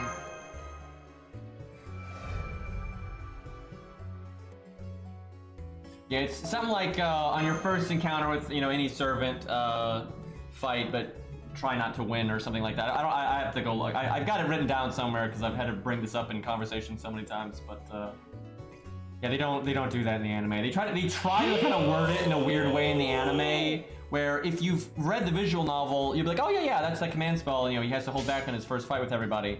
But if you haven't read the visual novel, you'll kind of assume that he only had to hold back against India, and they did that on purpose because Ufotable does that all the time. Ufotable jumps through hoops to try to like twist things to make like mainstream anime fans think Artoria is like the strongest thing ever because she's popular. Like it's crazy how many hoops she jumps through to do that. Well, the thing is, Gilgamesh wants Ku to die. Like, he doesn't care when, he just wants Ku to die at some point. If he gets, scouting information out of him, great. But he wants Ku to die because they need servants to die for the Grail to materialize. And Kodamine doesn't care about Ku at all because of Gilgamesh, so... Also, I think Kodamine is smart enough to know that, like, if Ku catches too much, like, wind of what his plans are, it's pretty likely that Ku would turn on him. So it's like, it's in Kodamine's best interest to screw over Ku. Like, Ku is, in many ways, an enemy to Kodamine, and Kodamine is just trying to take advantage of him as long as he can. That's why he tells him to kill himself on the blade works. He's like, yeah, he's kind of catching wind of what's going on here, he's not going to cooperate, so, fuck it.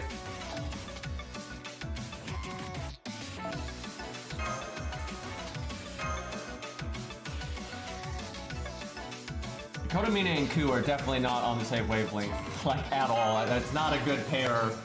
Like, if Kodamine didn't have another servant and he had to work with Ku seriously, I don't think that would work out very well. Like, they're just on such different wavelengths. Ku doesn't turn on people very often because he's very loyal, even if he doesn't like who he's working for. It's kind of his code of conduct. But if he figures out, like, Kodamine's murdering children and so on and so forth, yeah, it's not... Oh, shit, it's a boss fight. Thankfully, this is still not even as hard as what we fought in Orleans, so I think we'll be alright, but, let's be serious here. We gotta focus Spartacus, because AoE Berserker, that's the problem. I think I cast this right away. I think we cast most of our stuff right away and try to burst him down here. Alright, Blood Axe. Big damage, let's go. Pretty solid, actually.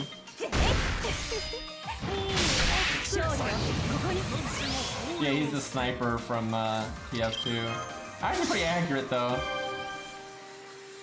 Alright, Salem's only got the one Buster card, but I think I used this anyway. Do a Buster chain here. I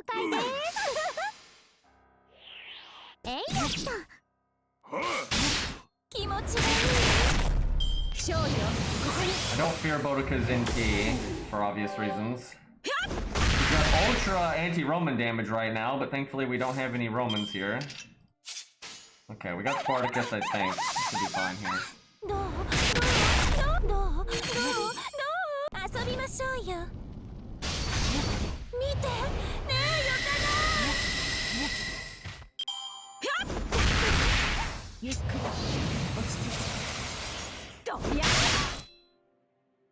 Yeah, Ku is pretty ruthless. That's like his thing. He's got like honor and whatnot, and he does have his limits, but he is quite ruthless. It's kind of a thing with his character throughout.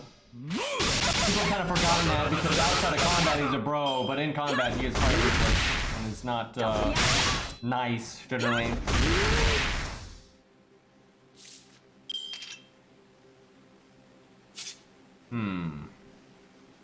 Well, Blood Axe gonna die. Actually, should have put Blood Axe last there because of his craft essence, I think. He doesn't have her attack up anymore.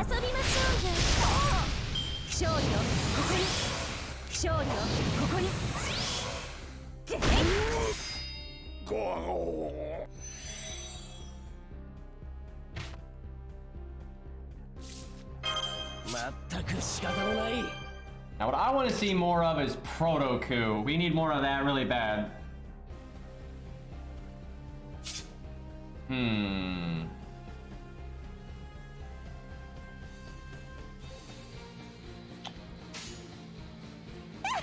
That's fine.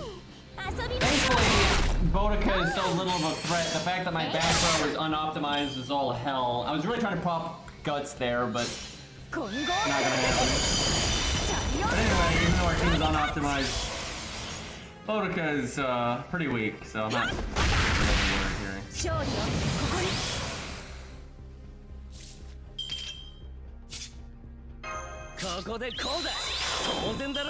Is there any way I can kill him here? I do it. No, that did not do it. Well, I tried. Boudica, you have quad anti-Roman damage, and there are no Romans here. I will say, if we had brought like Romulus or Caligula or any of that, she could have sneezed on them and they would have evaporated, but we did not have any of that on the team.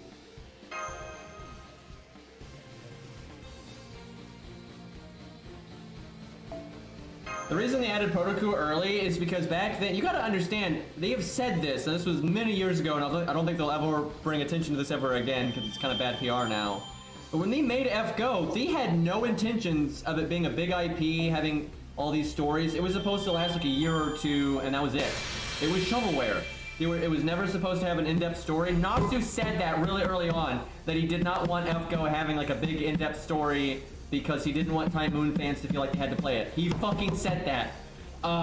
So like, Protoku was just there for like, you know, vague, yeah, remember that Protoku guy? And it was never supposed to get flushed out. A lot of the characters weren't supposed to be flushed out. You know, they would add people without any intentions of really doing much with them. Because the game was supposed to just be shovelware, be a quick little mobile cash grab. And by the way, there was another Fate mobile cash grab made before FGO that they had running for a little while, and it was just kind of a throwaway thing. And FGO was the same thing. If FGO was like it is now, day one, if it was this big and they had these plans for it, and you know they put more effort into the story and all that, I don't think they would have added Protoku. I don't think he'd be in the game right now because they don't know what they want to do with Prototype yet. And so I don't think they would have put him in. Like for real, I don't think Protoku would be in the game right now if they kind of like rebooted it. Guess Saber is good here. So far, Septem has been the easiest singularity out of the first three. Like this is so much easier than Fuyuki was actually pretty hard when we had to do it at level 1. All these junk servants. But and Orleans was a little bit easier than Fuyuki, but you know at the end, you know Carmella and Jolter and stuff, they made some problems. I definitely had to, you know, try. Where this one is a joke so far. Yeah, this singularity just sucks in terms of story. Obviously, it's really bad there. But we'll see. The ending of this might actually end up being harder than the end of Orleans. We'll have to see. It's really the fights that I think might be kind of hard here is the what's her name, Attila and Romulus. Those could be a bit tough. And is there a demon god here? I don't remember. I want to say the Hat Boy is here. Maybe that'll be tough. We'll see. I'm not sure. Yeah, those three fights, they could be harder than what we saw in Orleans, but I don't know. I kind of doubt it.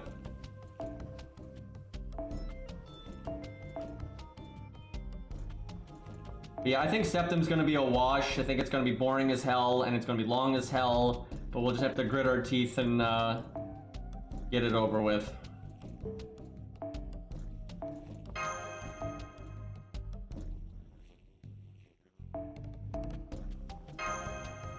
So much less attack. Early game, like not having attack stat from a CE didn't really matter, but now it does start to be noticeable. I need to level this thing just for some stats. It's a good filler CE right now. I don't have a good art craft essence at the minute. Yeah, I don't have anything for art.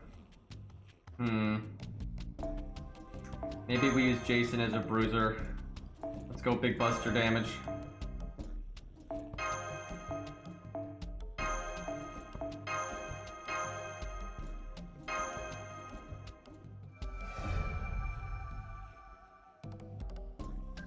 Septem is 15 parts. I think some of those chapters though are pretty long, so we'll see. Maybe it won't be as long as I'm thinking.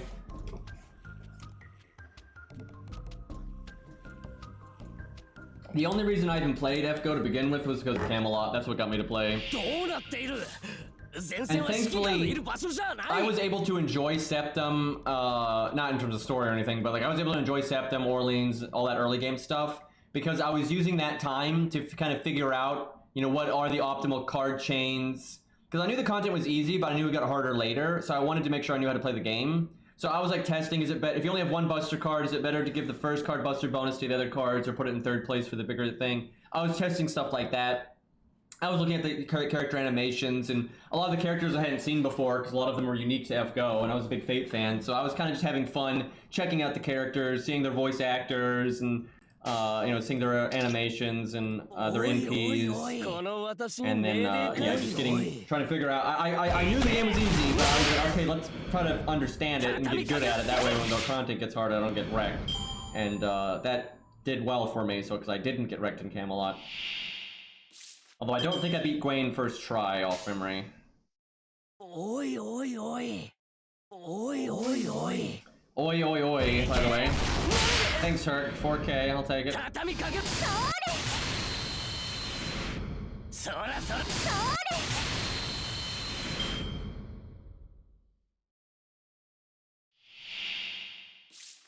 Big Golem. Oh no. However will we handle this? I did the card order wrong. Supposed to do the non-support. Because he's got the buster up and the attack up. That might have made a 2k difference. It's hard to say, but that might have made the difference. Could have potentially killed him there. It'd have been close. Oi, oi, oi. 勝ちました。やりー。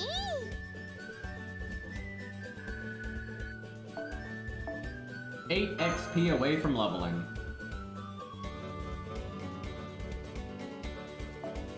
Yeah, if you only have one Jason, you won't say it as much because they'll rotate voice lines more, but when there's two, it's very likely for that to happen. I thought Herc was banned from the Garbo account. Me too. I don't know how he got in here. Axe, man. Oh, Baldy, why can't you actually be good? Okay, booty time. Romulus. Wait, is he already on the team? He is already on the team. Okay, we'll do it like that. Could give her a starting NP, but I doubt we're gonna need anybody's NP in a fight like this one.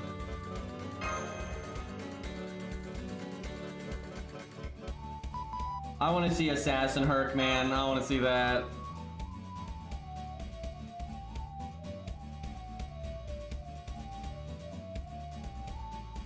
He qualifies for all standard classes except for caster. I really want to see Saber Herc because I think it'd be the most like Berserker Herc, but sane and has 9 lives and, you know, can use tactics. That'd be really cool. Brave Chain, maybe?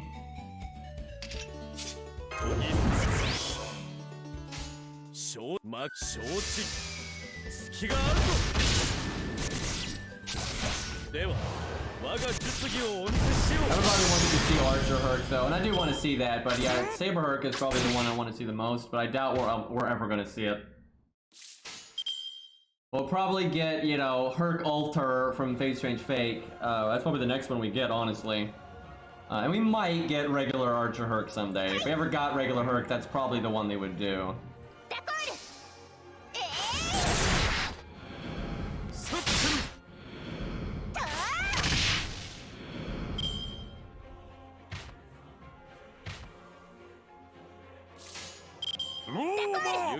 Every time we get an Archer stage, it's like they're so low statted, we don't get to use the booty any. Okay, that's at least something, but those aren't even archers.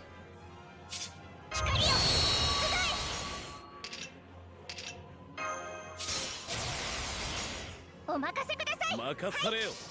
don't think they're gonna do 21k here. Definitely not.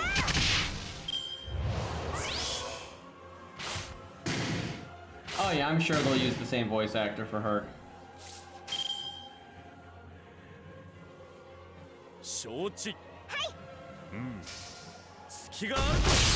Damn. If it wasn't for the defense buff, Baldy would have killed him there, and the other two attacks would have both gone into the other berserker.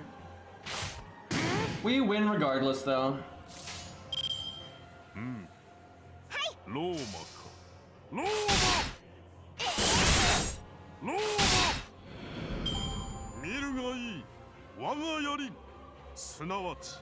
Going for a stroll and suddenly 9 lives, yeah. Pretty scary, honestly.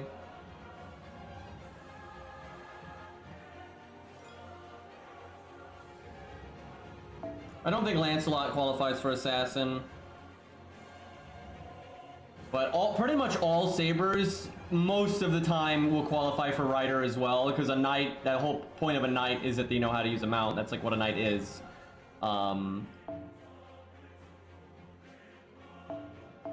But Artoria is an exception because just the weird conditions that made her a servant. She can only be saber, which is funny because we have a million other Artorias that are every other class. But there's a really ridiculous lore explanation for all of those. Like, canonically, Artoria to this day can still only be summoned as a saber.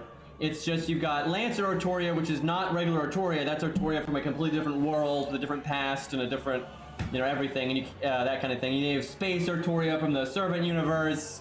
And then like Archer Artoria is Saber Artoria, but her Saint Graph has been modified by Scaths temporarily just for summer shenanigans, right? It's all very dumb, but yeah, there's an explanation like that for every single one of them. But Artoria is the exception that proves the rule. Generally, knights can pretty much always be riders, and that's why they normally have the rider passive and stuff. Lancelot can though probably be the other standard classes. I would think like probably not assassin. I don't see assassin, and not caster, and maybe not archer, but he can probably be lancer and definitely rider. He can clearly be rider, but hard to say with some of the other ones. Because even though he knows how to use a lance proficiently, that doesn't mean he was ever famous for using a lance. So that doesn't mean he ever has a lance noble phantasm that can put him in the class container, right? So it's not really clear. Like, yeah, Lancelot absolutely can use a lance proficiently, but that doesn't necessarily make you, the class. Alright, Archer time, I suppose. I don't think I actually leveled William Tell. Just do that. I guess I bring William Tell anyway in case of emergency at the end. I would think it would not come to that, though. So far, this has been a real joke of a singularity.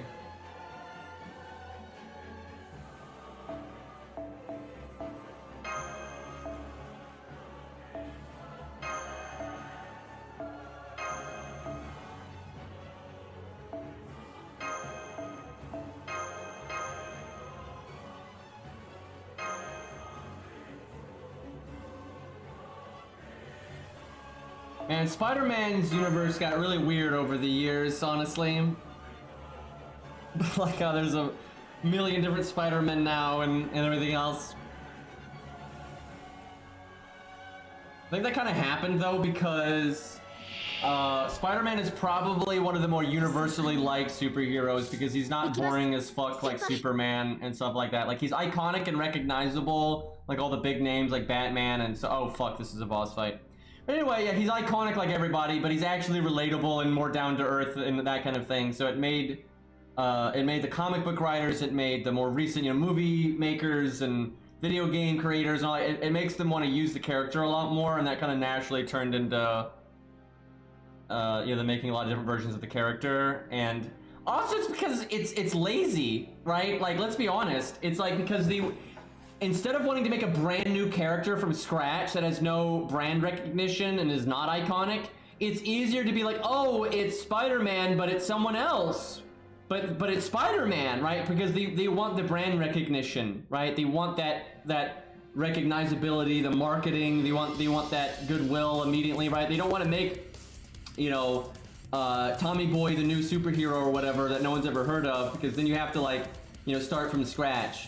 And because Spider-Man is so liked and popular, it's just way easier to make other Spider-Men or Spider-Women or what have you, because it's brand recognition. So I'm really never a fan of that, to be honest. Now, there's still things within that universe that they've done that are for, you know, interesting storytelling and whatnot, and that's fine. But I do prefer when people just make new characters, for God's sakes, right?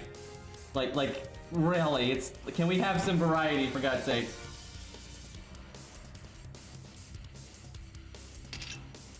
But yeah, it's become very standard, I've noticed, over the last like 10 years. It's become very standard to make the same thing but different.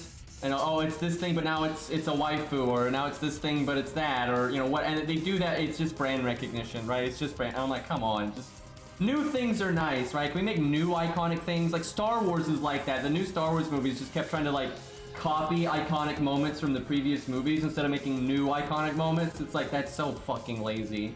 Like, Jesus Christ. And same thing in Fate. You know, they'd rather make, you know, Nero 99 or Artoria 77 or whatever, opposed to making a brand new character. You know, they'll do their gender bend an already famous dude instead of finding an actual female historical figure to make a character out of, right? It's cheap. It's cheap, and I don't like it.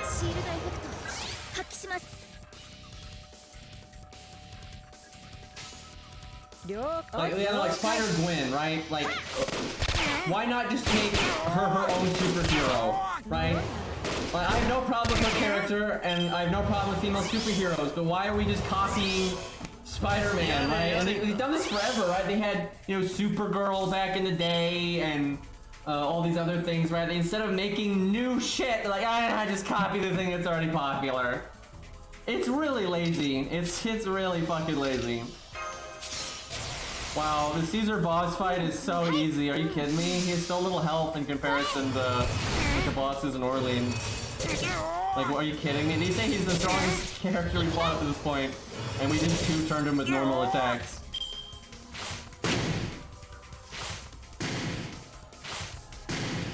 I haven't seen No Way Home yet because I'm not going to any movie theaters under any circumstance.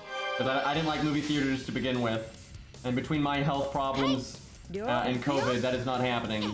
But I'll watch it as soon as it's online, because I've heard it's good, and it's annoying trying to avoid spoilers for something that popular, so. I don't watch much superhero stuff. It's not really my cup of tea. But I really like Green Goblin, and I've heard he plays a big role in it, and, you know, obviously I like Green Goblin, and what we're talking about here. But, and I like Spider-Man more than most of the other superheroes, so yeah, I'll check it out.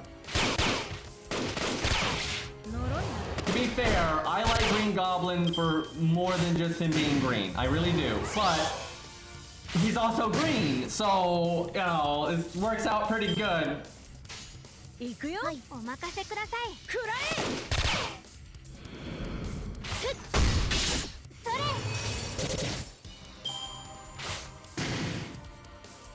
I'm telling you, the whole multiple people being the same superhero thing, it's not even about diversity. It's about marketing. That's all it is. It's just them wanting to add in a diverse cast of characters and have all of them have the same brand recognition. Because if they made what's her name, Gwen Stacy or whatever, if they just wanted a universe where she got superpowers, instead of making her some brand new superhero we've never heard of, right? They're like, oh no, we gotta leech off. It's already popular. Like it's silly.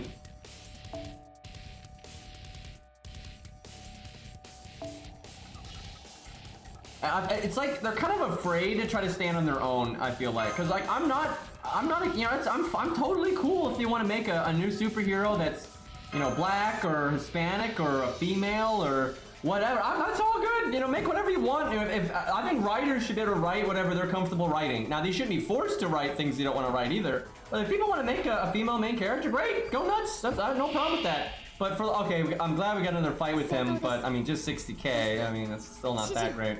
But yeah, I don't like them leeching off of things that already exist because it feels so unoriginal. It feels uninspired. You don't get a new story that's like catered to like what that character should be about.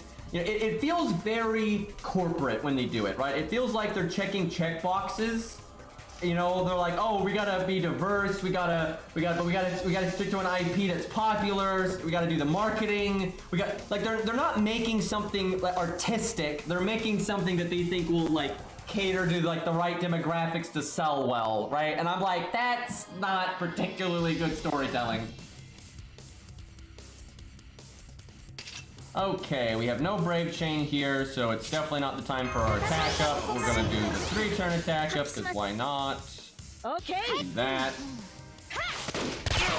Yeah, I did see Invincible, which I don't even remember why I saw it, because I didn't know anything about it, and I honestly don't watch superhero stuff much. But somehow, I just vaguely caught wind of it. I don't even remember why, and I had Amazon Prime, so I could just watch it anyway. And I was like, oh yeah, I'll watch this. And I was like, oh, okay, this is kind of cool. It's not my favorite series or anything, but it was alright. I didn't mind it. The writing of the one female character was so bad though, that was like painful. I don't remember her name, that was a long time ago, but that was such a badly written character because we were like trying so hard to make her like justified, but it didn't make any sense at all, and it was so like forced. That was awful. Yeah, Amber. Like, I had nothing wrong with the character concept, but she was written so badly. I could not even fathom how badly she was written. I'm like, what are we doing? Like, it's like they had an idea of what they wanted the character to do, and they kind of forced that plot point without actually going through the steps for any of those plot points to make sense. So that was definitely a weak point of the series, but it was pretty interesting. I like the beast guy with the mace, because maces are rare, and I just liked how he was like a side character that wasn't really important, but he was competent, because it makes sense for a mercenary like that to be competent. And he just whooped everyone's ass, and he's like, ah, this isn't worth my time, I'm out of here. That was pretty cool. That was awesome, but, and the Omni-Man was interesting. I think a lot of superhero stuff, like Watchmen, or whatever it was called, stuff like that, you know, comics and stuff have done, like, the Twisted Superman trope before, but I think they actually did it better with him than I've seen before. I think most of the time, when superhero stuff tries to do like the Twisted Superman thing, they're not like a believable character. They don't have like any humanity to them. They don't have any like character to them, right? Where like his interactions with his wife and everything, right, is interesting and actually, you know, a character for God's sakes. So actually, I thought he was pretty good. I thought he was quite interesting and stuff. I've heard this series gets really weird as it goes on though, so it might like fall off the map for me. But I don't know, we'll see. I haven't like looked into the comic book or any of that. I've never seen The Boys. I've heard of it, and I've heard they do the same thing though, where they have like the, you know, typical evil Superman, and it's not exactly that believable and whatnot. But yeah, that's generally how I see that character trope going. They normally don't do a good job with it, and that's why I liked it there, because it felt a bit more flushed out. お任せください。ファイヤー。予言するよ。このサンダラーで眉間に3発。それで終わり。 Actually, Iron Man was fairly niche until more recent years. Like, he wasn't like super niche, like you know, Killer Frost or something, right? Like, he's not like some super unknown like that. But Iron Man actually was not a really big name in the olden days. He was medium. He was kind of medium. Yeah, he was no Batman, no Superman, no Hulk, right? He was none of that. And honestly, Marvel back then wasn't really as popular. Like, the really popular stuff way back in the day really was Superman, Batman.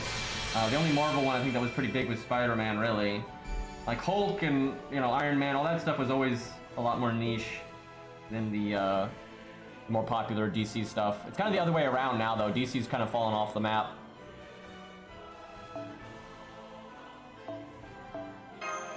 My whole thing, I have no issue. I think the idea of like universes where you have like, you know, anime powers, that's fine, because that's what it is. I mean, that's what superhero stuff is. It's anime powers. That's fine. That's you can have that's a broad enough of a premise that you can have a political thing mixed in. You can have, you know, shonen, you know, actiony bullshit. You can make all kinds of stories there. The issue I have with superhero stuff is the costumes are stupid. That may be a nitpick, but that's just it's stupid. I don't care about all this like neon spandex. Like, it works for a few characters, but I don't really buy in a universe where people have powerful abilities that everyone's going to be acting and dressing that way. That's really contrived and dumb, and I feel like they only do it because it's a trope from the origins of the genre, right? Where when you look at like anime and when they have superpowers, they normally, you know, they're not all the same like that. And I just find that really weird and silly that everyone is all like dumb costumes and stuff. That's why I like War Machine, right? Like War Machine is like, yeah, I can buy that. That's you know, that's believable, right? But nobody cares about War Machine, so.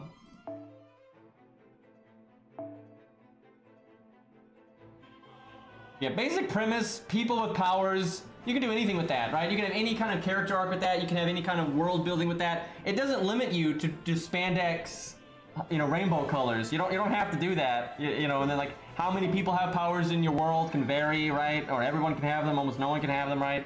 You know, there's plenty of variety there. I just feel like the industry does a terrible job with that, and it's the kind of the same thing over and over, and makes me not really care about it too much. There's exceptions, but you know, exceptions prove the rule. You know Septem is boring when we're talking about this right now. Like for real. Holy shit. What's like my best attack stat thing right now? Jesus, is it that? It's ridiculous. Okay, I guess that. He has one quick card though.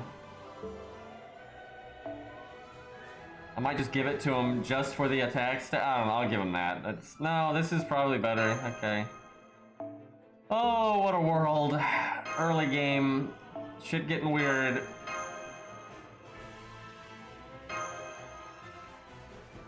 I watched a few anime recently, but nothing that really stood out to me. I need to do that more. It's just free time. My free time is so limited these days that, and when I have free time, I'm like, yeah, let's go, I'll go play a video game. Let's play EDF, play Dark Souls, or read a book. You know, exercise. I don't even think to watch anime a lot these days. I should though, because a lot of my viewers, you know, it's a thing, and you know, it's nice to have an opinion on that kind of stuff, and I just try to keep up with it. The Septem sucks, man.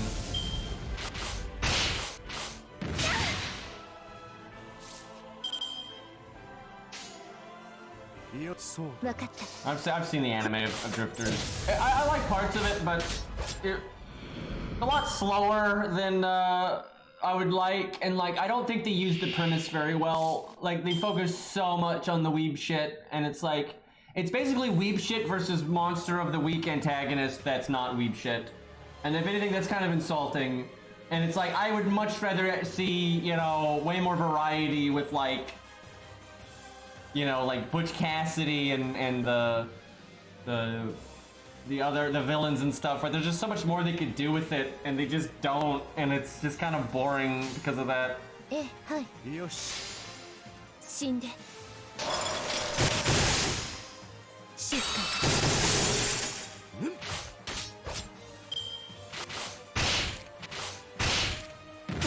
Yeah, it's definitely aimed at it's for weebs to like beat up things that aren't weebs, right? That's ultimately what Drifters is, and you know, weebs like that, but I find it pretty dull and just a waste of the source material.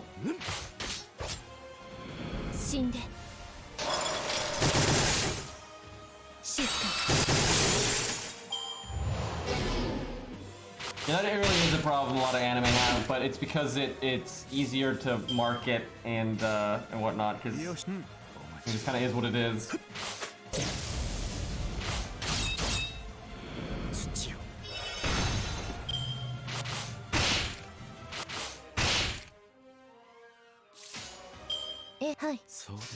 Man, I don't watch a lot of movies and stuff, man. Like, I really don't. It's just,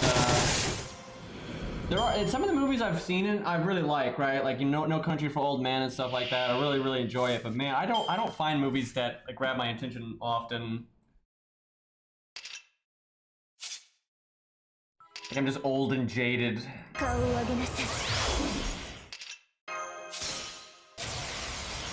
Actually, I have a feeling Geronimo might have done more damage than her. Well, she's got the art up, so maybe not. I like video games, man, because even if the plot is bad, or like the writing's generic, or the character arcs are generic and uninspired, you can still have good gameplay. Now, there's way more video games that I don't like than do like, to be honest. Like, that's not even close, but I have an easier time finding video games that I can, you know, enjoy and have, like, entertainment out of than I do with, movies and such. You know what I need to play? I need to play that hardcore mecha game again. We streamed that a long time ago, and I enjoyed that actually quite a bit. It was more actiony and, like, good than I thought it was going to be, so I need to play that again. And every once in a while, you know, I see a movie that, you know, has like an interesting character study or just, you know, good action sequences or what have you, and I can enjoy it. But yeah, it's rare, and I don't put the effort into trying to like find the gems, right? I don't want to wade through all this shit because it's expensive, and I don't want to go to movie theaters, and you know, it's just kind of like fuck it. You know, video games are a lot easier for me to find enjoyment out of. And hell, at this point, I'd rather watch it, not to like, you know, hashtag not sponsoring myself, but, you know, I'm more likely to watch a stream than I am a movie, right? Like, I watch, like, Ouroboros, you know, play Dark Souls or whatever. I find that a lot more fun than, you know, watching some generic movie, generally. And, you know, always exceptions, but, like in YouTube videos, man, you got like 3D animators on YouTube making like, you know, god tier fight scenes and stuff, and you can just watch that, right? It's like I don't need to watch Hollywood and their shaky cam dog shit, right? Like I can do without, right? I find a lot more entertainment in other places generally. Yeah, I've seen The Green Knight. I did enjoy that because they did a pretty. I actually really think they did a good job, like, respecting the source material in a way that they had to change stuff to, like, adapt to a movie format and, like, filling out the time and everything. But I think they did a pretty good job of, like, how do I explain this? Like, giving nods to the source material and having the Green Knight behave in a way that's true to what he's based on, and still having an interesting character study of, like, Gawain in that, and, also respecting the audience's intelligence. Like, they don't beat you over the head with it that the lady is Green Knight's wife. Now, if you pay attention, you can figure that out, but it makes sense not to just tell the audience that's the Green Knight's wife, because Gawain doesn't know, and he doesn't know in the poem either, right, at the time. So it's like, that's all done rather well, and like, they did a good job kind of, they actually snuck in some pretty good nods to the other stories with the Green Knight. You have to be quite a Green Knight nerd actually to get some of the things that they did, and I like that. So I think they told a good, understandable mainstream story that's like a character study from like the, you know, Gawain's perspective that can be interesting and, you know, digestible just like that. But then they still respected the source material like quite well, and then they still put in a lot of like subtle stuff that if you like pay attention, you can get even more out of it. So I actually rather liked it. It's not perfect. You know, I felt some of the CGI was kind of whack. Some people said it was awesome, but I felt like some of it was not the best. But yeah, I thought it was good. I think they did a good job. It's great. I've seen a lot of people that like act like it's like this big open-ended vague thing, and it's not at all. I don't think that movie was even remotely vague or open-ended.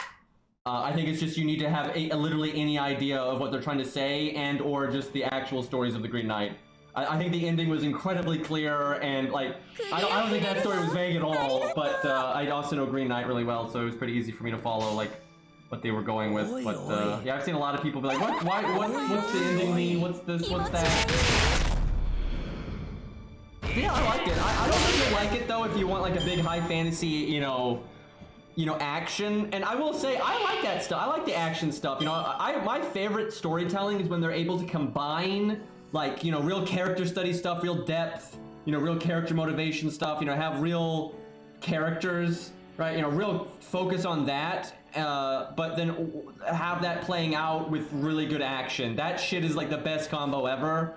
And that doesn't happen very often because that's actually really hard to do. So it does, you don't see that a lot. But that's like my favorite thing is when you've got good characterization, good character interactions, you know, good symbolism and meaning and all that kind of stuff. But then there's, you know, good fight choreography and cool powers that you can you know, dig into and understand and everything, and then like the story actually is I cannot stand stories that do not even respect their own selves, right? And that's Fate, you know, Fate does this all the time. Gundam does this all the time. Where they'll make, you know, Gundam and Fate and movies or whatever, they'll come up with a rule set and they'll get really nerdy about like how the powers work and what does what, and they'll throw that out the window at the drop of a hat when it inconveniences the story.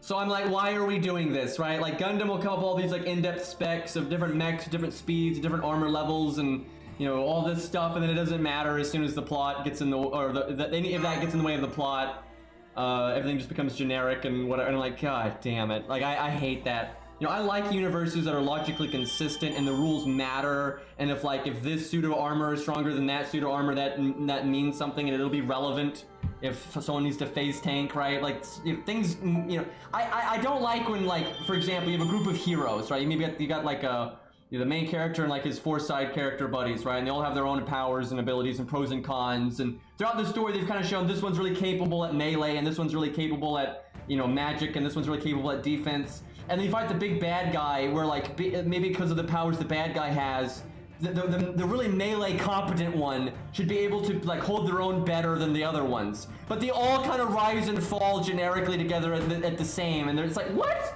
What's the point of any of these people being unique and having unique abilities if it never fucking means anything until they have their big dramatic moment and they all win together? Duh, right? Like, I hate that. It's fucking stupid, right? Like, if you're gonna give people toolkits and stats and shit, you know, give them abilities, it needs to actually translate to something, but it normally doesn't. Right, and like, for example, you might have a king, right? Like some king in a story, and like, so you've had like they're generic fodder soldiers that are just getting wrecked, but then you have like the royal bodyguards of the king, but because they're nameless, they still also just get wrecked like everyone else. That doesn't make any sense! Like, the king's gonna just, like, pick, you know, the worst soldiers for his guards and they're not gonna be a cut above? Like, what are we doing here? Like, because it shows a lack of thought, it shows a lack of care, it shows... I like when you watch a movie, an anime, a comic, whatever, where you can tell the creator is really sitting down and giving a fuck.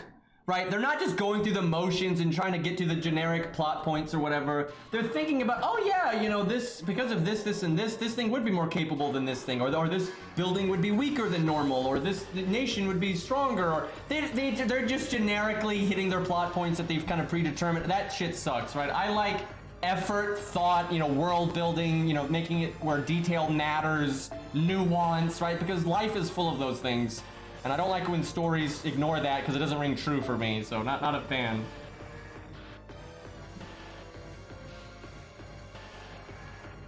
I don't know why we're talking about Napoleon, but he's not in Septem, unfortunately. Might make this a little bit better.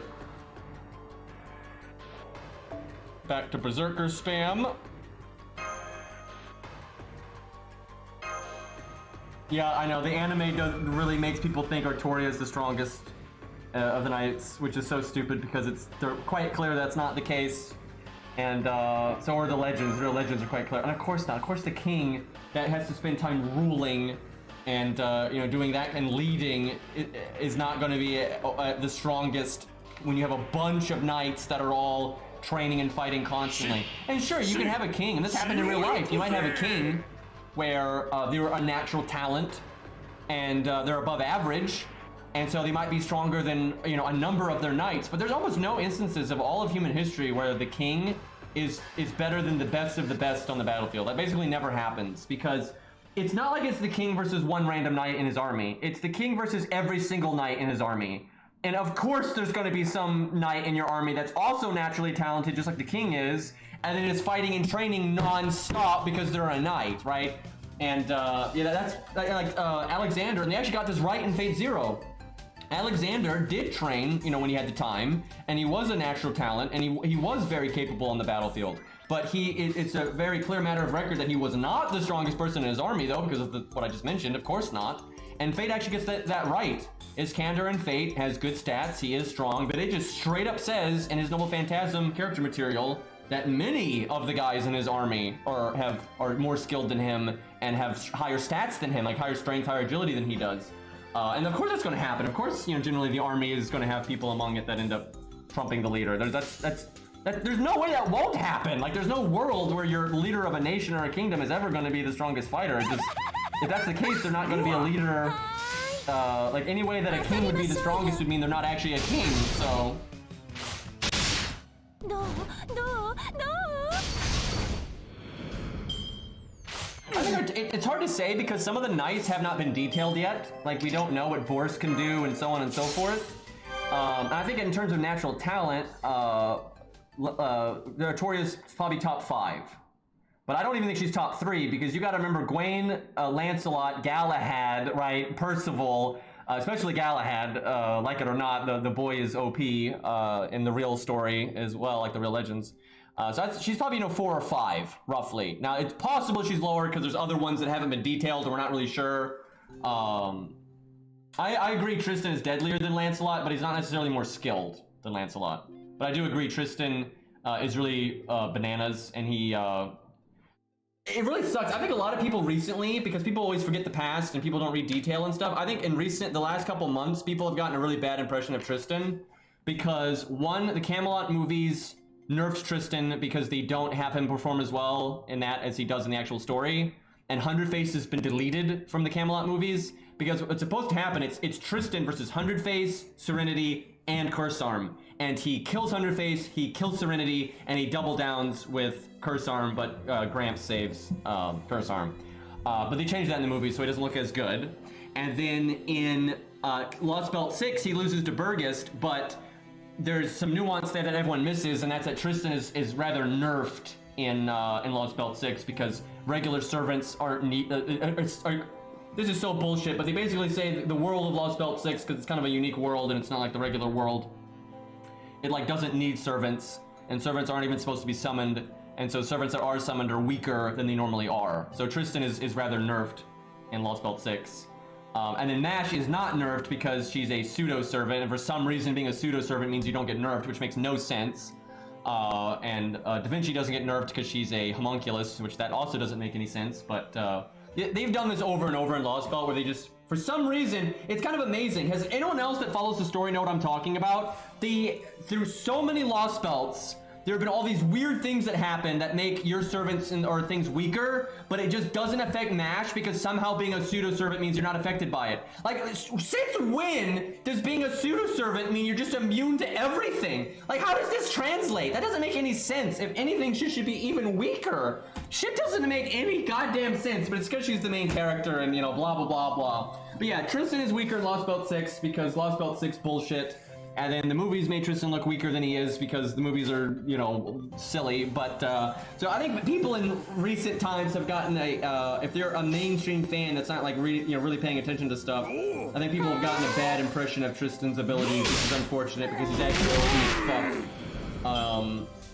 But yeah, in terms of raw abilities, fuck skill. We're not talking about skill with the blade or using your environment. In terms of what your actual abilities are, what your stats are, what your Noble Phantasm does. So no plot armor, no plot convenience, none of that. Just what they do on paper, what their stats are, what their abilities are. I would say Tristan is definitely better than Artoria. Tristan is super scary. Gawain is probably the strongest just because his stats are just ludicrously high. You basically can't dodge his NP because it's just so huge. Even without the sun bonus, Gawain's stats are absurd. And then when he has the sun bonus, it's ×3, so it's just literally broken. So yeah, I think Lancelot, Tristan, Gawain are all stronger than Artoria, and I would assume Galahad is as well, but we don't even know what his abilities are because he's never really used in anything. But from what they've said about Galahad through various things, I would say Galahad is definitely stronger than Artoria. And then Percival is kind of iffy. I feel he's kind of around the same power level as Artoria, maybe a little bit weaker. So somewhere in there, and that is what everything I just listed is actually pretty accurate to the actual legends. That's pretty much how it is in the actual legends.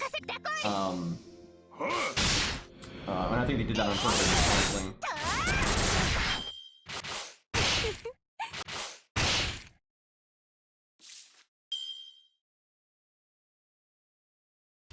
Isn't Artoria with Avalon stronger? Not really. I don't know why people always say this. I think I've had someone say this every single time we've ever talked about Artoria. I have first off, you can't say if Artoria just had Avalon, because that's like saying if only Lancelot had Avalon, or if only Tristan had a nuclear bomb, or if only Gilgamesh had 2 Ayas, right? That doesn't make any sense. Artoria, say it with me, doesn't have Avalon canonically, both in Fate and in the real legends. That's the whole point, is Artoria and Arthur doesn't have Avalon. Like, how are we always talking? It's like Gilgamesh doesn't have immortality.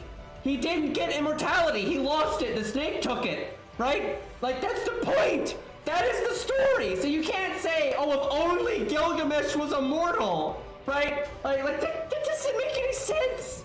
Anyway, even if she had Avalon's nice, but it's not like this I win button. It doesn't really do anything. It's just like really good protection, Noble Phantasm, right? You can't do anything in it. Like, you can't. I don't think a lot of people have actually read what Avalon does lore-wise. It's a really good defense, right? Which is great, but it's not like this giant I win button. It doesn't get around everything. You have to actually know to use it. It's kind of just a stalemate, right? Because the enemy can just ignore you then, because you can't hurt them anymore. Like, while you're in Avalon, they can't hurt you, but you can't hurt them. Wow. Right? Like, sure, it's good to, like, stop someone if they're like, oh god, there's no way I'm gonna be able to block this nuke otherwise. Like, of course it's useful, like, clearly. But it doesn't make you, like, this ridiculous jack of all trades that some of these other servants are. It doesn't let you, like, ninja murder people. It doesn't... it's not that great. Like, it's good, sure, of course, Avalon is good, but it doesn't suddenly take Artoria from, you know, what she's at to like some god tier servant. Like, no way. And again, she canonically doesn't have it. It's the whole point of the goddamn story, for crying out loud. But yeah, I don't get why that. Artoria is one of the only characters I see this for, where people are always talking about Avalon when it's such a major part of her character that she doesn't have it. But no one does this for everyone else. Like, no one does this for all these other characters that have lost Noble Phantasms or abilities or failed to meet their objective before dying. You know, like Gilgamesh not gaining immortality. There's story after story after story like this, and nobody else is like, well, what if Beowulf was still alive? Right? Like, what? Like, but he's not still alive. That's the point.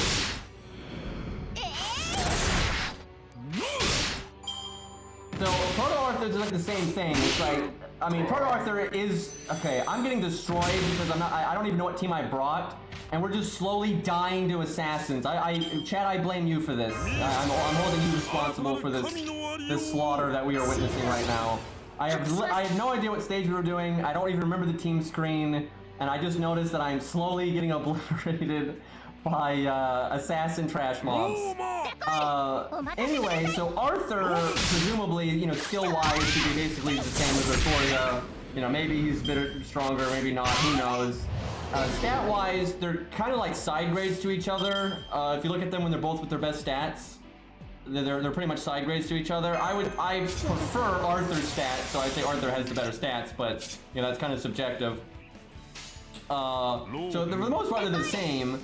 Arthur is ultimately just better than Artoria, I would say, because they have the same instincts, all this stuff, but then Arthur has that extra skill that Artoria just doesn't have. He's got the beast slaying thing, or big monster slaying thing, which, although is not going to come up all of the time, if you look throughout the Fate universe, you know, you've got Adam, you've got Gilius' monster, there's been plenty of instances where that kind of ability would absolutely come in handy. So that is an edge he has on her. And overall, I would say his NP is better than hers because it is just so... He only needs 6 seals to get EX rank. That's all he needs, 6 seals. And if you look at what the seals are, it is like nothing to get 6 seals. Now, because of the power of the pin... oh, and thank you, HPaz1, for resubbing for 6 months. I missed that, excuse me. I was too busy ranting and dying to ghosts.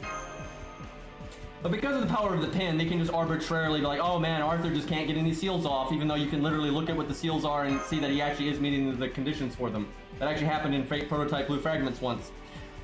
Anyway, but overall I would say Arthur is stronger than Artoria, but you know, they're very similar ultimately. It's just he's got some niches that are better, and I think the NP is better.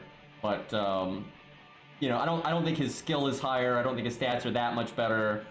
His NP is so good though that maybe you could argue at that point that he maybe is better than Gwen and stuff, but I don't think they really thought that one through, to be honest. And really, you should make the prototype Knights of the Round then stronger, but they probably won't because they're lazy. But yeah, honestly, our third prototype doesn't really make sense. But prototype is technically a completely different universe, and it has its own bullshit going on. So you know, it's not really fair to compare Arthur to, you know, Fate Gwaine.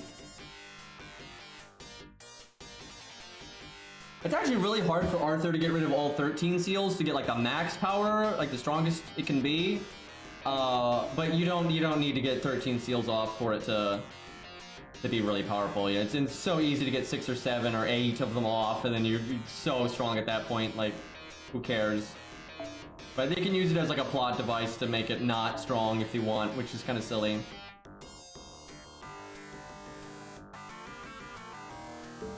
But like, Artoria is not a bitch, right? Artoria is strong, absolutely. She is well above the average servant, and here's what you gotta understand, and they have said this in every character material book for every Knight of the Round, even Percival. Every Knight of the Round is way above average, all of them. Every Knight of the Round is way stronger than the average servant. They're all really good, right? So it doesn't matter if Artoria is not as strong as like Tristan and things like that, because, you know, Tristan is absurdly powerful among most servants. So Artoria is still well above average, like easily. Like, yeah, she's not, you know, Aussie level, she's not Edmund level or Gilgamesh, you know, obviously not, but I mean, most of the Knights of the Round aren't either.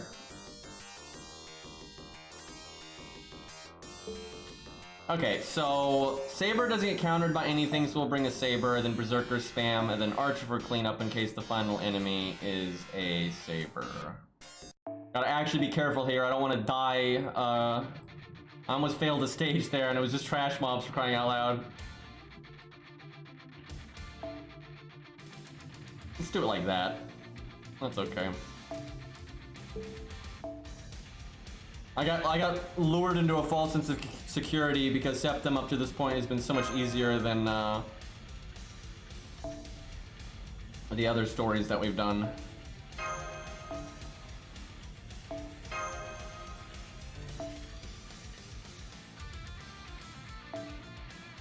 I'm just giving him that for the attack stat. You know what? Let's give him this instead. No, we'll give him that because he's got 2 Buster cards, so actually does something.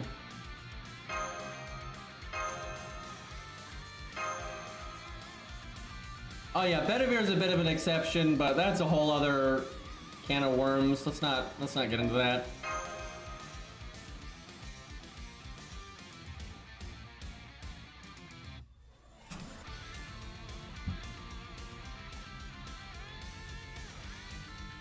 Yeah, what Zaw just said, nothing makes sense anymore. It's all contrived bullshit for the sake of whatever story they're telling at the time, and you know, they'll make up some logic for something to make something work in like Lost Vault 5 or whatever, and then they'll never use that logic ever again, and it's just, you know, Fate's gotten pretty silly as time has gone on. It kind of just is what it is.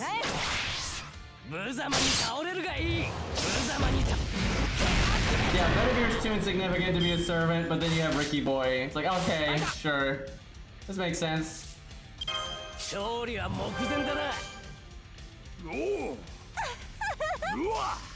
Crit? There you go. You're proud. Yeah, you have Sei, and Sei is quite insignificant on the grand scale of history.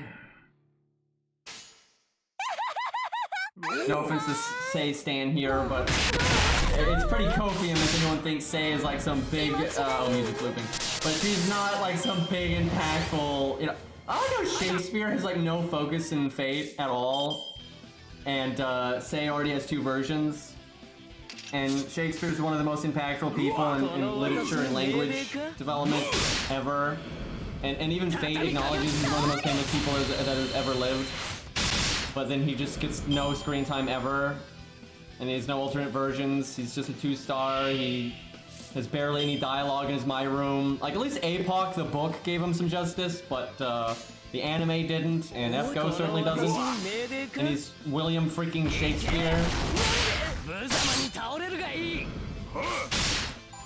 What you're saying is we need Space Shakespeare. That's probably more likely to happen than any actual Shakespeare character development. I wonder if she can kill that in just the 2 hits.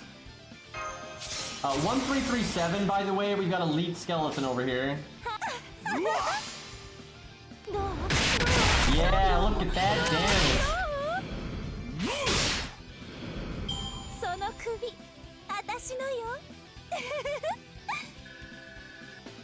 Now see, if there was a Grand Rider class, it wouldn't be Shakespeare. It would be if there was any justice in the universe, but there's not, so it would end up being, you know, some ridiculous weeb rider we've never heard of, or, you know, Artoria.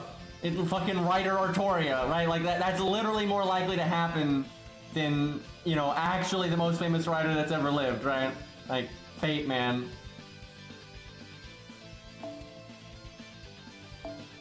What do I go with here? Billy, that works. This is like the opposite of the other stage.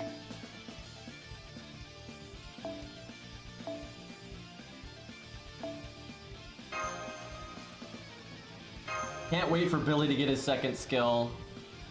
We can technically have that in Oceanus. Although it won't be ranked up, but it'll still help. Dude, Veach's backstory, I hate it so much. That is the dumbest thing. I don't... And the reason she has guns and why she hates humans is so stupid. Like, it's written by like someone that just got out of college and they're trying to sound deep. That's what it reminds me of. It's so bad. There's no logic to it at all. And it's like, if that was actually... Yeah, I heard Nasu was proud of that twist, air quotes. Like, there's just no logic to it. Like, there's literally no logic to it, because if she was actually materializing those things because of the animals that were killed by guns, you would materialize so much other stuff, because way more animals are killed by weather, farming, other animals, you know, like that, like, what? It's just so arbitrary. Like, they just pick something and like, yeah, that's the reason. And but that doesn't work.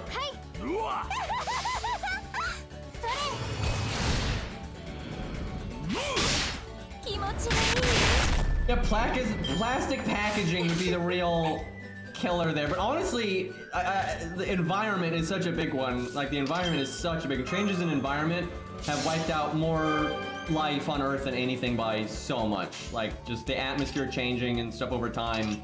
I mean, so many species have been wiped out before humans even, you know, got on the scene, right? Like, not even close. And the amount of animal-on-animal violence is insane throughout, you know, Earth's history. It's not even close. And even in recent history, I mean, you have generations. We have generations of like ants just murdering each other non-stop. I mean, just non-stop, right? Like, every day, every hour, just constantly going at it. Hey, Mr. Isaac with the 18, dude. That is a long time. Can Ado Edom just come and body somebody, please? Well, if it's ever gonna happen, it's probably Lost Belt 7. I mean, we're clearly gonna get some note stuff in Lost Belt 7, but I'm kind of worried that none of the people are gonna show up, right? It's gonna be like the items and the monsters, but I have a feeling we're not gonna see, you know, the angel chick and VV, although I can do without VV, to be honest, or Gun God or Ado Edom or any... I think all of that stuff is just... is gonna not be used, but they'll use like maybe Slash Emperor or you know obviously Black Barrel because they're already doing that, and the monsters, you know, like Ort and maybe even some of the other types might show up. Maybe I wouldn't count on that, but you never know. Like that kind of stuff, sure, but yeah, the actual people, I'm kind of doubtful. I hope I'm wrong. I'd love to be wrong, but I wonder if Blood Axe can kill. I don't know. Let's see. Double Buster. Gets a Buster Chain bonus. Oh, he got that. Very nice. I said very nice instead of very nice, but, you know, who's the wiser? Yep, type Pluto. Die in space again. Honestly, we make fun of Pluto all the time, but most likely type Pluto is so much stronger than the average thing in the Nasu-verse. It's just, Notes is insane. And he doubled down with like, what, like 5 out of 6 of the sisters or whatever? Or 6 out of 7 or whatever? Like, you know, that's pretty good. And, like, yeah, it might sound dumb if, if a type, you know, doubles down with mortals like that, but the six sisters or seven sisters or whatever the hell, they're not normal at all. You know, they found a way to use true magic and crazy science and all this nonsense, so they're actually super OP. So yeah, I think Pluto is the weakest of the types, and that kind of works because it's the smallest of the celestial bodies that they're based on, but he's probably still way stronger than most things.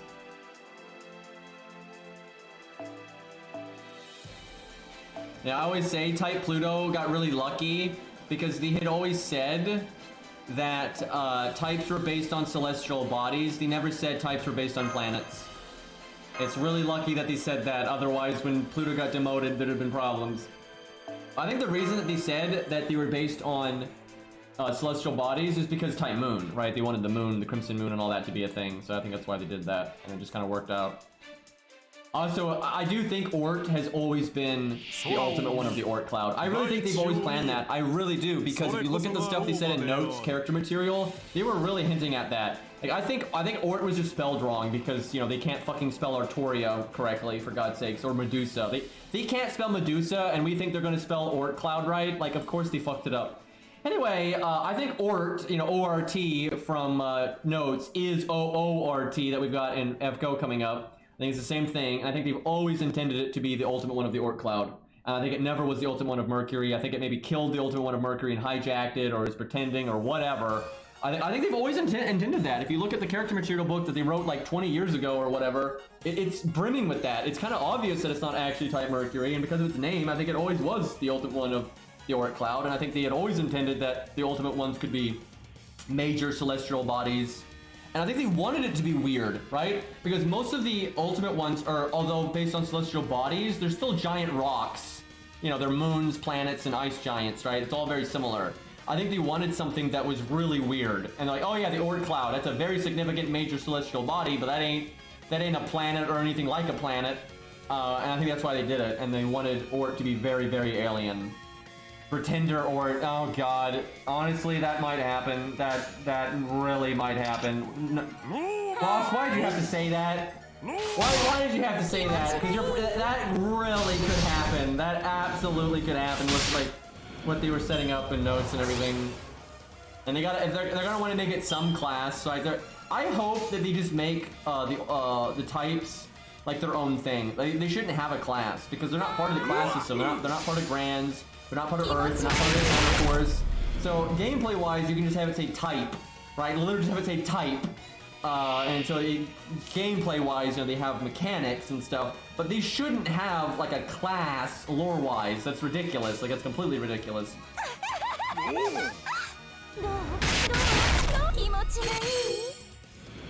Or it's just gonna be dead when we show up. Let's hope not. Chad, I just remembered that I had fixed like pizza bagels in my toaster oven right before the stream started, and I was gonna eat them, and I forgot. Because I was like hungry before the stream started, and I just realized I'm super hungry.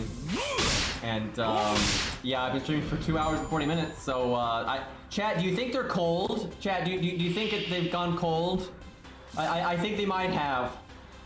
So here's what I'm gonna do. I'm gonna try to salvage this, and I'm gonna throw them in the microwave and see if that still tastes like anything edible. This might be a doomed endeavor, but we'll find out.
Okay. I gotta report back on this bagel situation. Actually, not bad. Honestly, this is not bad. Like, this is still... This is still, like, edible and kind of tasty. It's not nearly as good as if I had just taken them out of the toaster oven.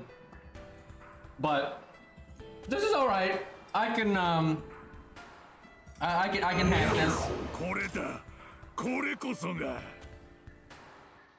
I can't see them making Ort live up to his old hype.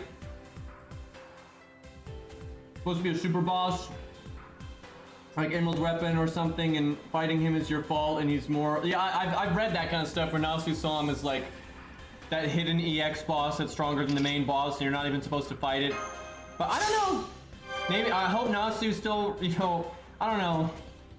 Type Moon has not been respecting their source material and like their origins much, I feel. That's just my opinion, but I feel like they're kind of just doing weird shit to do weird shit.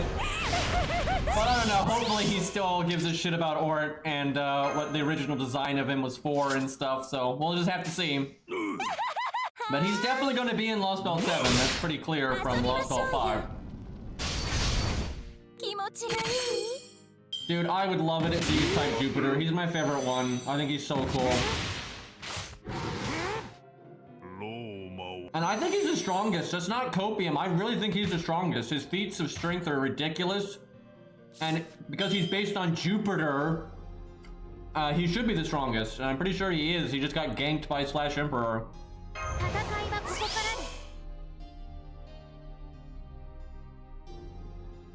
Mars could be pretty cool. Like, Mars could be pretty cool. Type Soul, excuse you. Okay, if that exists, that's probably the strongest, but I'm not sure that exists. I think the sun has got its own weird, crazy shit going on that they're probably never going to explain. God, this music is so good, though.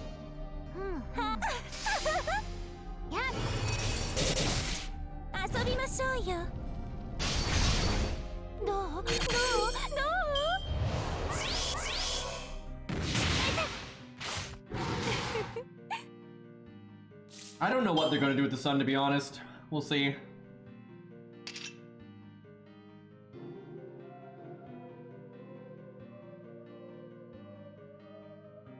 Alright, Caligula's stats kind of suck right now, but he's got his attack up and a brave chain. Do I give him the thing? Yeah, I guess so. See what he does.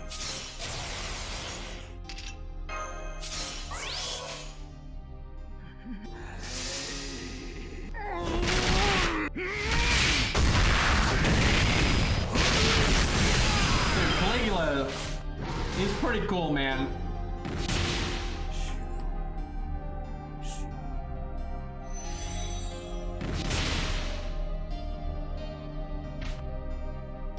I wish this was MASH, because I could give the 10% battery to Salome and she could NP right now.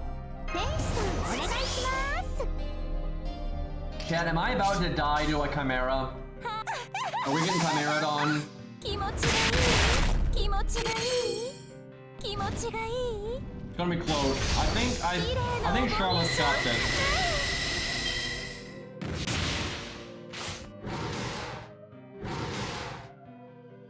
Charlotte almost didn't have that, but actually Salome's got this because he just triple attacked Charlotte.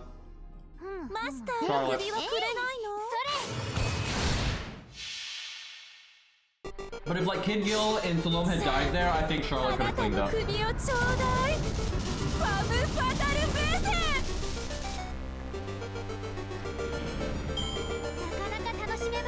So chat, this is pretty undeniable if you actually follow Nasu's stuff. Nasu is a really big fan of FromSoft, okay? Which is good taste, so. And he has clearly been inspired several times by things that they have done and whatnot. And so I have a feeling, I really do have this feeling from what little I've seen of Elden Ring. I've gone out of my way not to see spoilers of Elden Ring. I did not watch the network test, any of that. But I have a very strong suspicion Elden Ring is going to have a real, how do I put this? Cosmic element. Very much so. And Fate already has that going on, so I would not be even slightly surprised if Nasu likes Elden Ring like he likes all the FromSoft stuff, and then just starts doing so much more alien cosmic bullshit in Fate, by the way. That would absolutely not surprise me, but we shall see.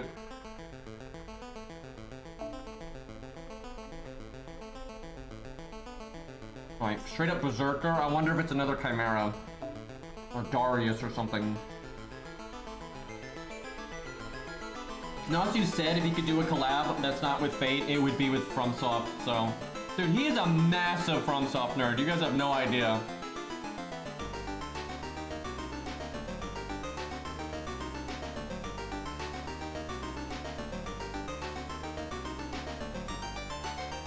Yeah, Bloodborne had the cosmic. Maybe they won't do cosmic stuff in Elden Ring because of that, but just from like a little bit, all I've really seen of Elden Ring is I've seen PvP clips from the network test, and like that first trailer, but like there's just so many things like with the spells and stuff, and I don't know, I definitely think there's gonna be some space bullshit in there, but I don't know.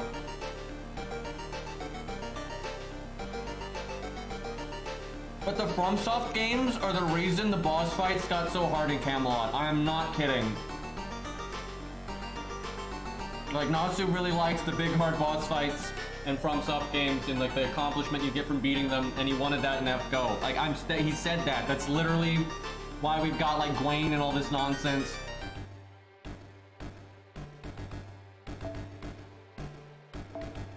He makes fucking like Bloodborne references when talking about like gaps in the lore and shit. It's pretty silly. All right, I think Billy or Charlotte. I guess Charlotte, because she's in P4 and she's got a survival skill right now. The fact that this is Berserker only makes me a little nervous that it might be a boss fight.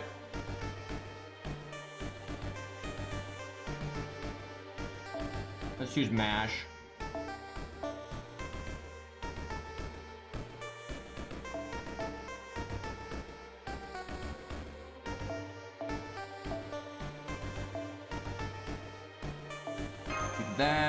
Do that.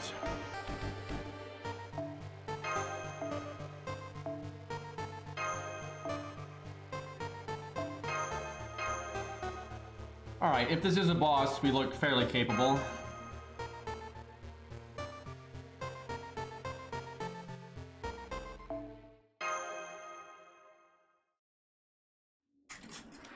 Actually, it wasn't exactly a gap in the lore, it was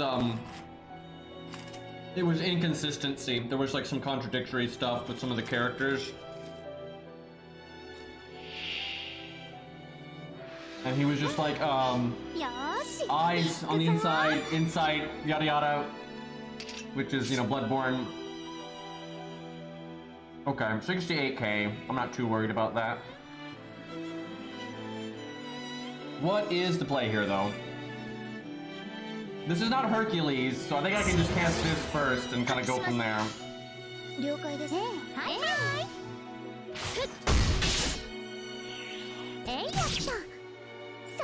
whoever gets smacked. Attack up. Oh yeah, no, yeah. I want to remind everyone, Berserker has the lowest crit chance of the enemy units, and that's not a crit up skill. Oh my god. He attack up, used a buster attack, and crit. And it was the Charlotte that had the higher starting NP. The music knew. Oh, the music knew. This might actually be an L. That was all of our damage right there. Well, we've got an art chain on the other Charlotte.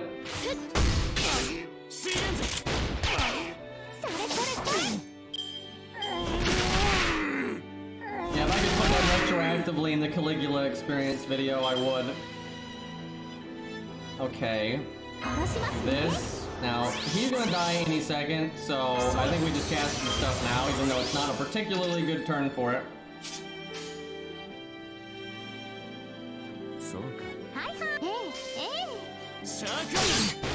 えいやったえいやった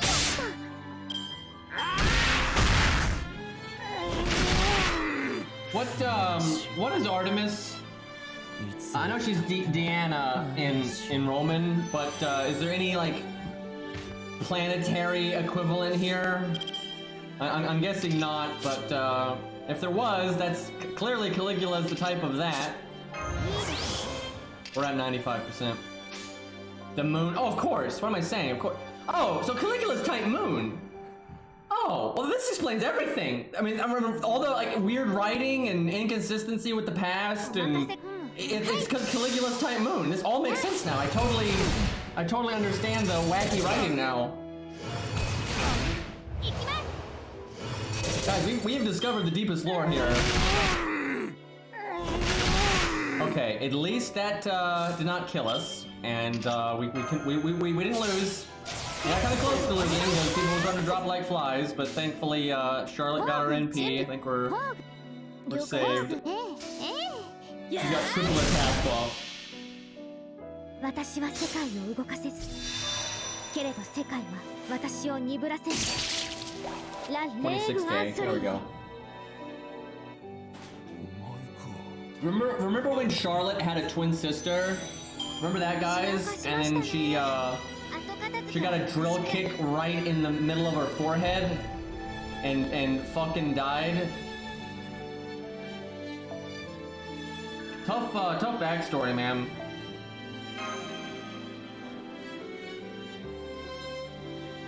Forehead, yeah.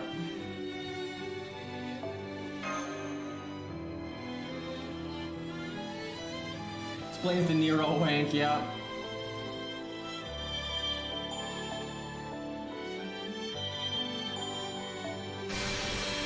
What chapter are we on here?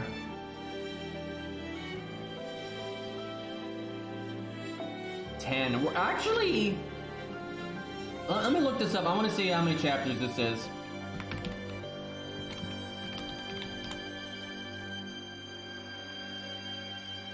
Main story. It's 15 chapters. So we're actually pretty far in. This one's 4 arrows. Oh god, the next one's 5 arrows. Then 2 arrows, and 2 arrows, and 3 arrows, and 3 arrows. Yeah, we're pretty far along. If I really pushed it, I could probably finish it today. But let's not do that. I don't want to go into a coma of Septem. That doesn't sound great. But we'll keep going a little bit here.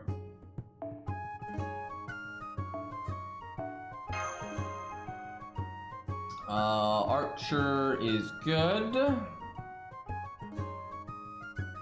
the little one. Okay, I think Blood Axe is still better than Caligula, especially because Caligula's got a CE that doesn't do anything. But we'll take that FP, thanks. Do neutral at the end in case of emergency. Actually do it like that. Nope, do it like that.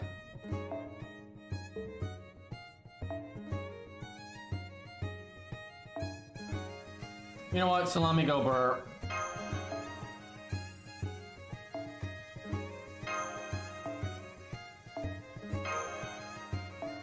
We don't even need other craft essences.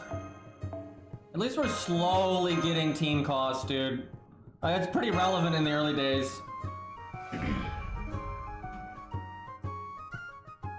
I actually wish team cost though was capped lower than it is. I think it's too forgiving now, and it makes it too easy to just bring everything gold. I don't really like that.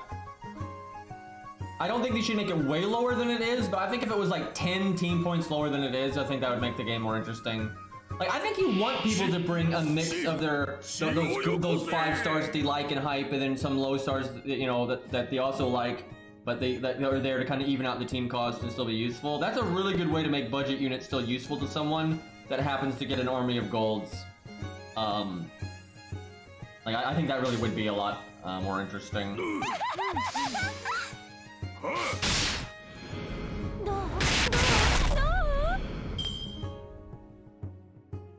It wouldn't really de-incentivize whaling though, because the few golds that you can put on the team, the more impactful they are, the better. And like I said, I wouldn't lower the team cost by that much. You'd still want to be able to bring, you know, a chunk of gold, absolutely. But where, you know, it'd be nice if, like, pretty reliably you had at least 2 low stars on your team to kind of round it out. I think that would feel pretty good. And then, like, yeah, if you have to go 3 or 4 low stars, it's still fine.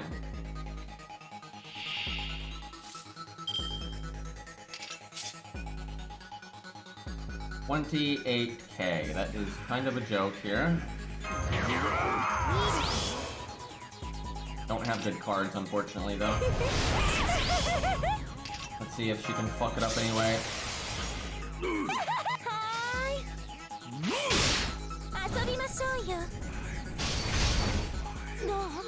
Yeah, they could do separate costs for CDs and servants. That'd be kind of interesting. That'd be hard to balance, though. If you got the balance right, it could be good.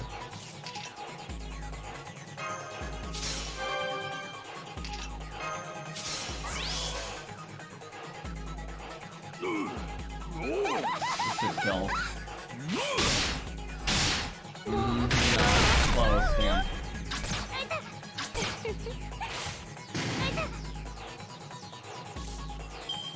The thing is, at this point, it's really hard for them to make changes like that, even if it fundamentally would make the game more enjoyable. Because people like the path of resistance, which they think they do, and in the long run, it makes them get bored and quit. So it's really hard to change things and make it feel like you're taking something away from people. Right? People get mad. If you lowered the team cost, people would get mad. If you nerf a unit, people get mad, even if it makes the game better. And that's a huge problem. It really is. That's why you got to get it right the first time. What they could do though is make a new game mode, like a dungeon that, you know, you go to different spaces and fight different rooms and stuff, or a challenge tower, or a new game plus, or, you know, boss rush mode, whatever. And you could make a different game mode that mode has a lower team cost, because then people wouldn't see it as you're taking something away from them.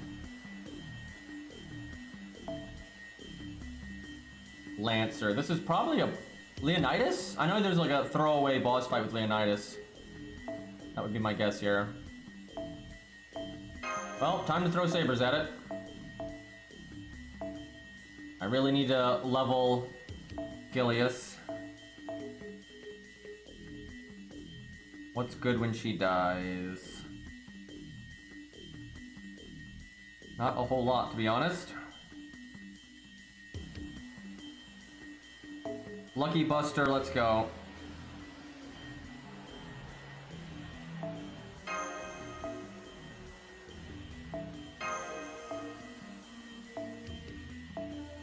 Actually, I don't really want Mash to live forever. Let's give her 2030 then.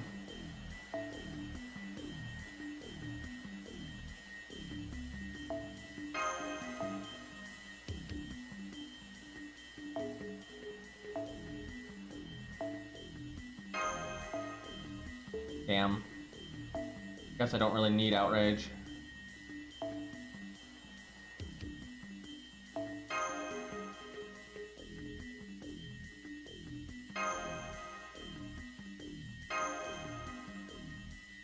Oh, Castoria was so bad for the game. It makes everything so repetitive.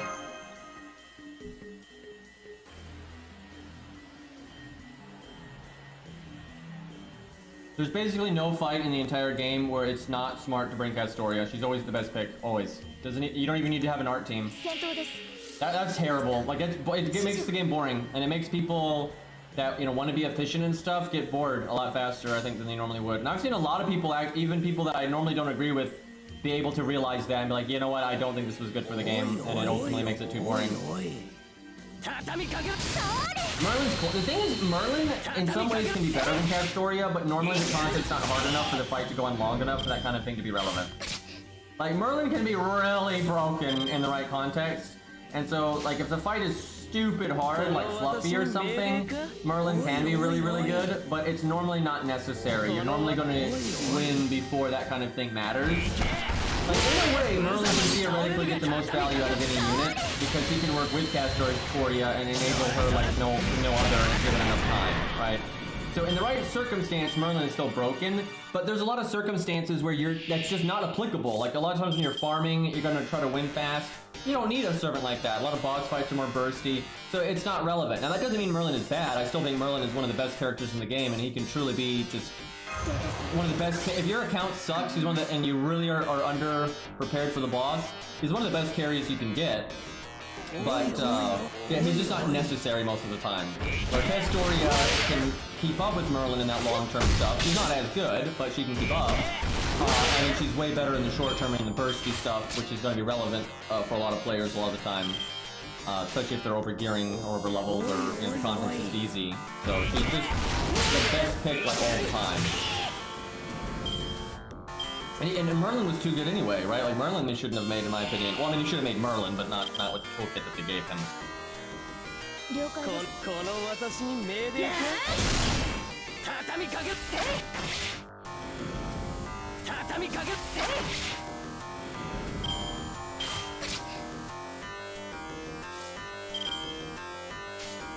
Alright, that was a very easy stage. I thought it might be Leonidas, but I think these are Leonidas' troops because, you know, Romans were Leonidas' troops, right? That's how that works.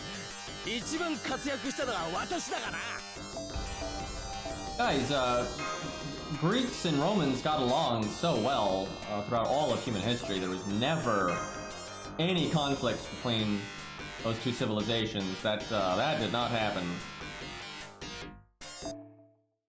Spartans, Roman legionnaires, basically brothers in arms.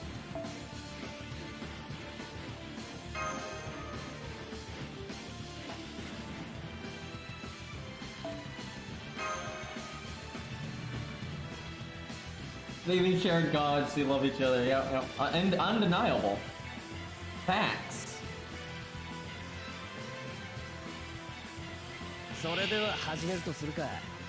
Saber Nero, that emote, it's like they're like running by really fast and they're giving you a smug look. I don't even...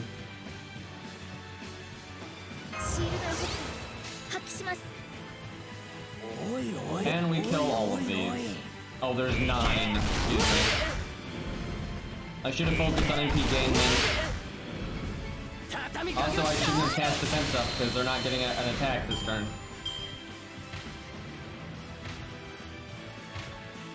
Okay, now we'll focus on NP gain.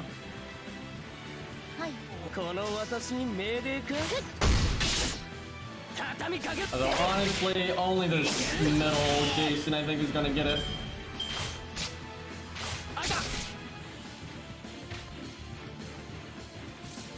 I cannot believe they used the Roman soldier designs in the anime. I just... You gotta be kidding me. Like, they're obviously using this asset in gameplay to just, you know, represent soldiers because they don't want to make a new asset, clearly, so you don't put it in a fucking anime. Like, oh my god.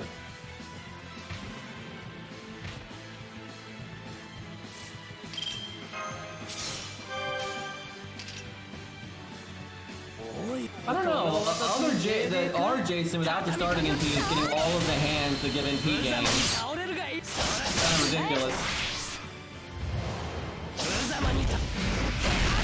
Still, he doesn't have a craft essence that helps him the slightest, and we have no battery on the team.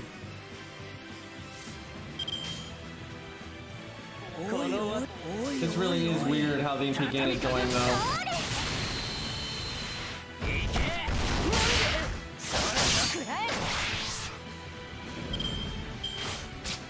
Art chain?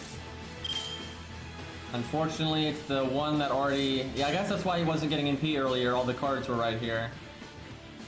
I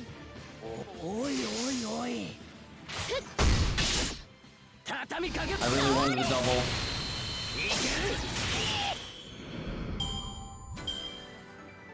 The Lost Belt 6 has Roman soldiers for, like, human resistance fighters. It's so ridiculous, dude.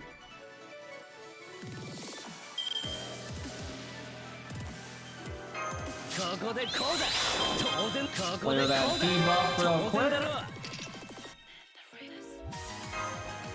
And look, he got his art cards again. He went so long without getting art cards, and now they're everywhere. I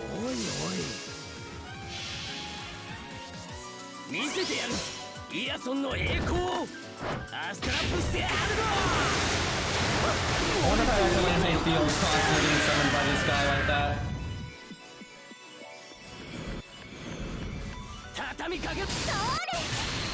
Wow, we did some damage though.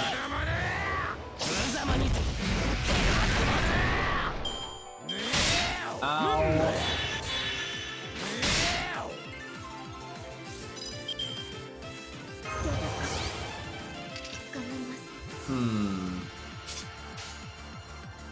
Brave chain.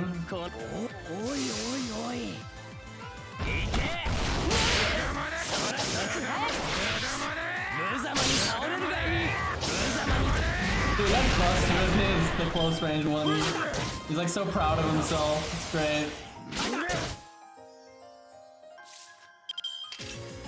True, everything is Rome. That is a valid point.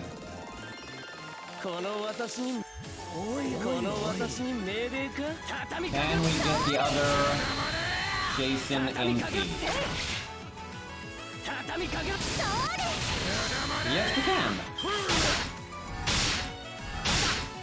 Wow, Leonidas really going in there.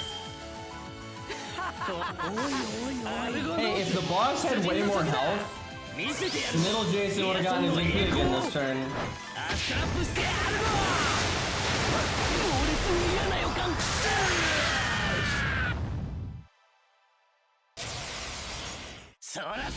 Actually, I guess he's gonna get it now, excuse me. And we still had one of the evades in the heal, so we could have kept going for a while there. Still had our back row. So my brother, who hasn't played FGO in like a year and a half or 2 years or something, just started playing again. So, and the first thing he told me was, why did they buff Ushi? Because Ushi was his main rider back in the day, and now he's playing it again. He's like, what's going on? Why, she was already good, why is Ushi buffed? They're like, ah, they buffed a lot of stuff that didn't need it. He's almost to Lost Belt 5-2 though, so hopefully he can get through the boredom that is 5-1, and because 5-2 is awesome, so I think he'll have a good time there. Alright.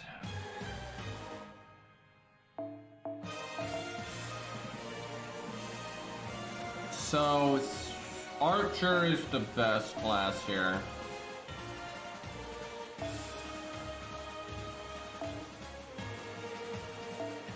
Bring a Berserker in case something gets awkward. Maybe start with a Berserker too.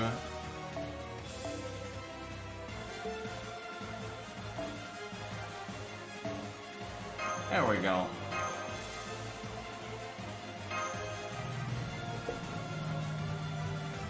We're actually pretty far into Septem, but we'll probably finish it tomorrow, just because I don't want to do a 5-hour stream of Septem.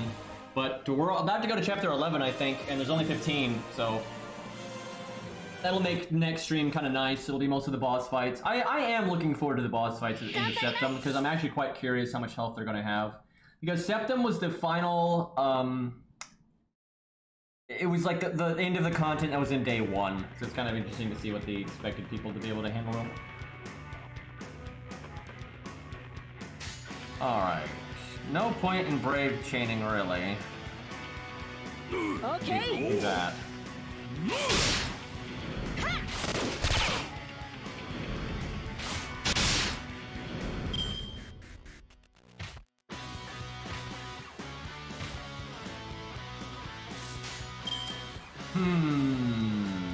Could go for Kid Gill NP gain, but I don't think we need to do that. Test this right now, see if Kid Gill can do enough damage here. I kind of doubt it at neutral, but oh damn. How about that?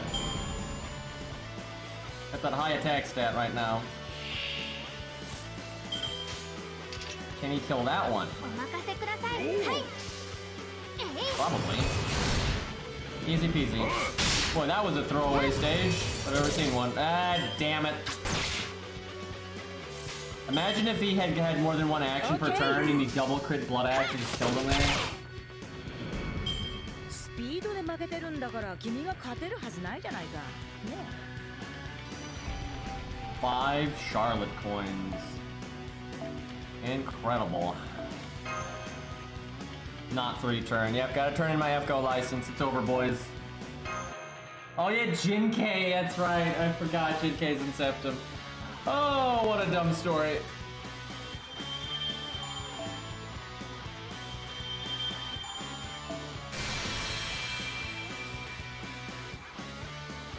I think this is at the end is when you fight Alex. Right here's we fight Alex and Waver, I think. And you head to the ending pretty much. Alright, I think we'll do one more stage and then I'll probably wrap up. And I think we'll sneak in some Dark Souls today. I got enough energy in the tank for that, I think. Is it time for Berserker spam? Let's see. Saber is good here. There we go. Switch that around.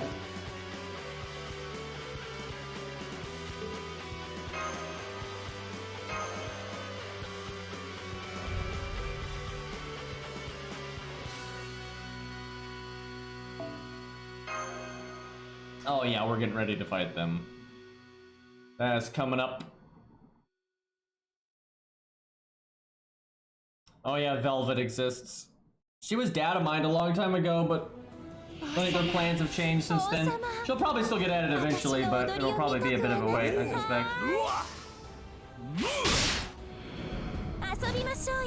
Proto Gil was data mined day one, but again, back then they were a lot less serious about how they used FGO, so I don't think they were probably planning on just throw away Proto Gil that didn't have much characterization or any of that, but they don't want to do that now, so I think he's on the back burner until they decide to do something with Prototype, which is unfortunate because Proto Gilgamesh is awesome, and he's still very Gilgamesh-y, but he's very different. He's so different from regular Gil, and I really want to see more of him, but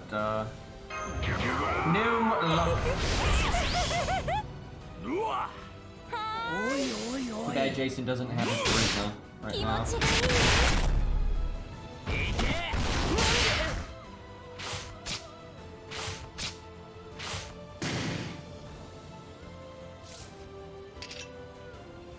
Blood Axe has 2 Buster cards. The last turn of defense down. I guess I'd do it. Maybe he can do 12k. I doubt it. Yeah, I don't think so. Damn. Woo! Jason just got absolutely shit on. Rid of the debuff.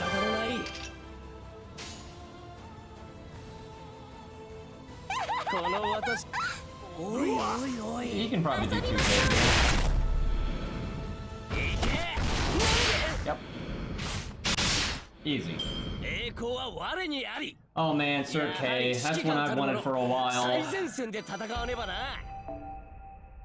hope they don't mess it up though, but yeah, that'd be cool.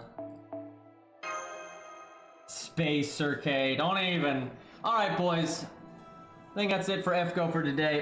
Hold on though, let's do a little bit of account management here. Check on FP summon, that kind of thing. Okay, we don't have a 10 summon yet, but we'll do our FP rolls here. Cairo giving us quite a bit of FP, and I guess we're giving him quite a bit of FP in turn, so... Oh, thank goodness, we have a natural taunt wall now. We don't have a good CE for him yet, but that's good.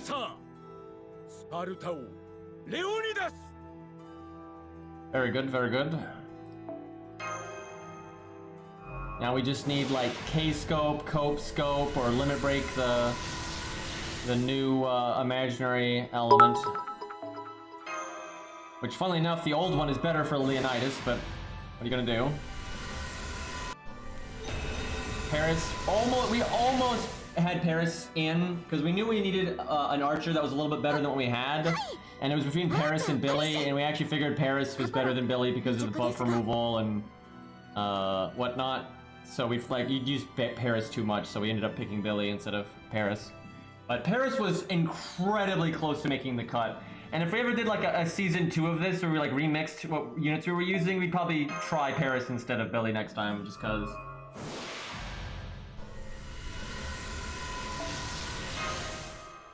Yeah, Billy basically had to be in because the archer slot was just so messed up otherwise. And all the other picks, all the archers are so busted. It's like, what are you gonna do? Put in Robin? Right? Like, there's so many, all the archers are so good. There's no, like, really bad one to slap in, so. Do I have summon tickets?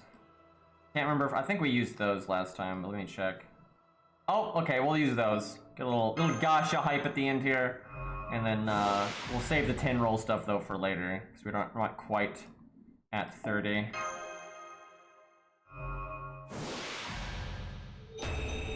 If only he was allowed. Oh my god.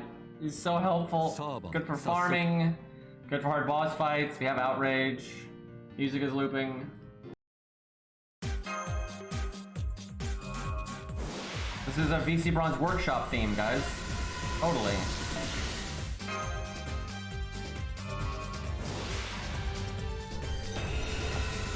Oh, that's another one that would be really helpful if he was allowed. His bulk block is just too good though, so we figured no.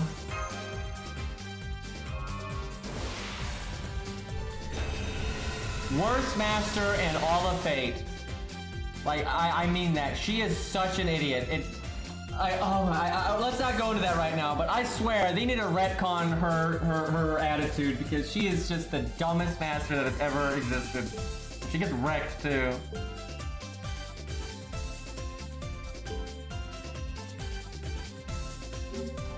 Alright, any NP ranks here?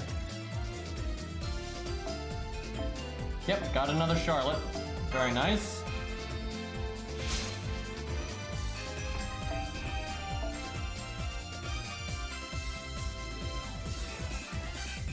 We went from no Leonidas to 3 Leonidas in 10,000 FP.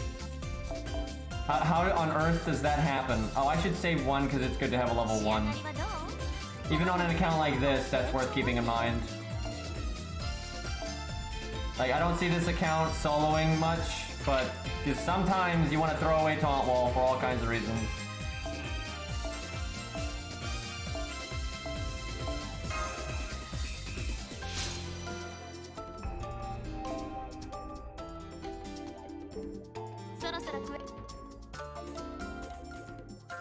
Okay, boys. I think that's it for FGO. Thank you for hanging out. We're gonna switch over to Dark Souls here. Give me a few minutes to set everything up. But for those that are only here for FGO, we will be back at this tomorrow, and we'll surely beat Orleans tomorrow. We're not that bad at the game, so we'll get that taken care of tomorrow. And then it's Oceanus, and that's gonna be a big difficulty spike, I feel. I think that's gonna be tough. And I'm quite looking forward to it, although I'm not looking forward to the filler, but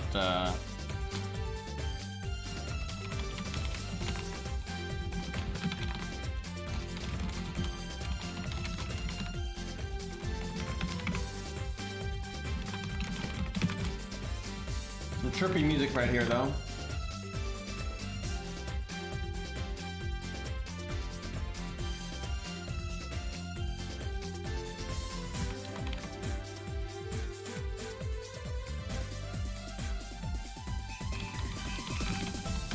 Typing intensifies.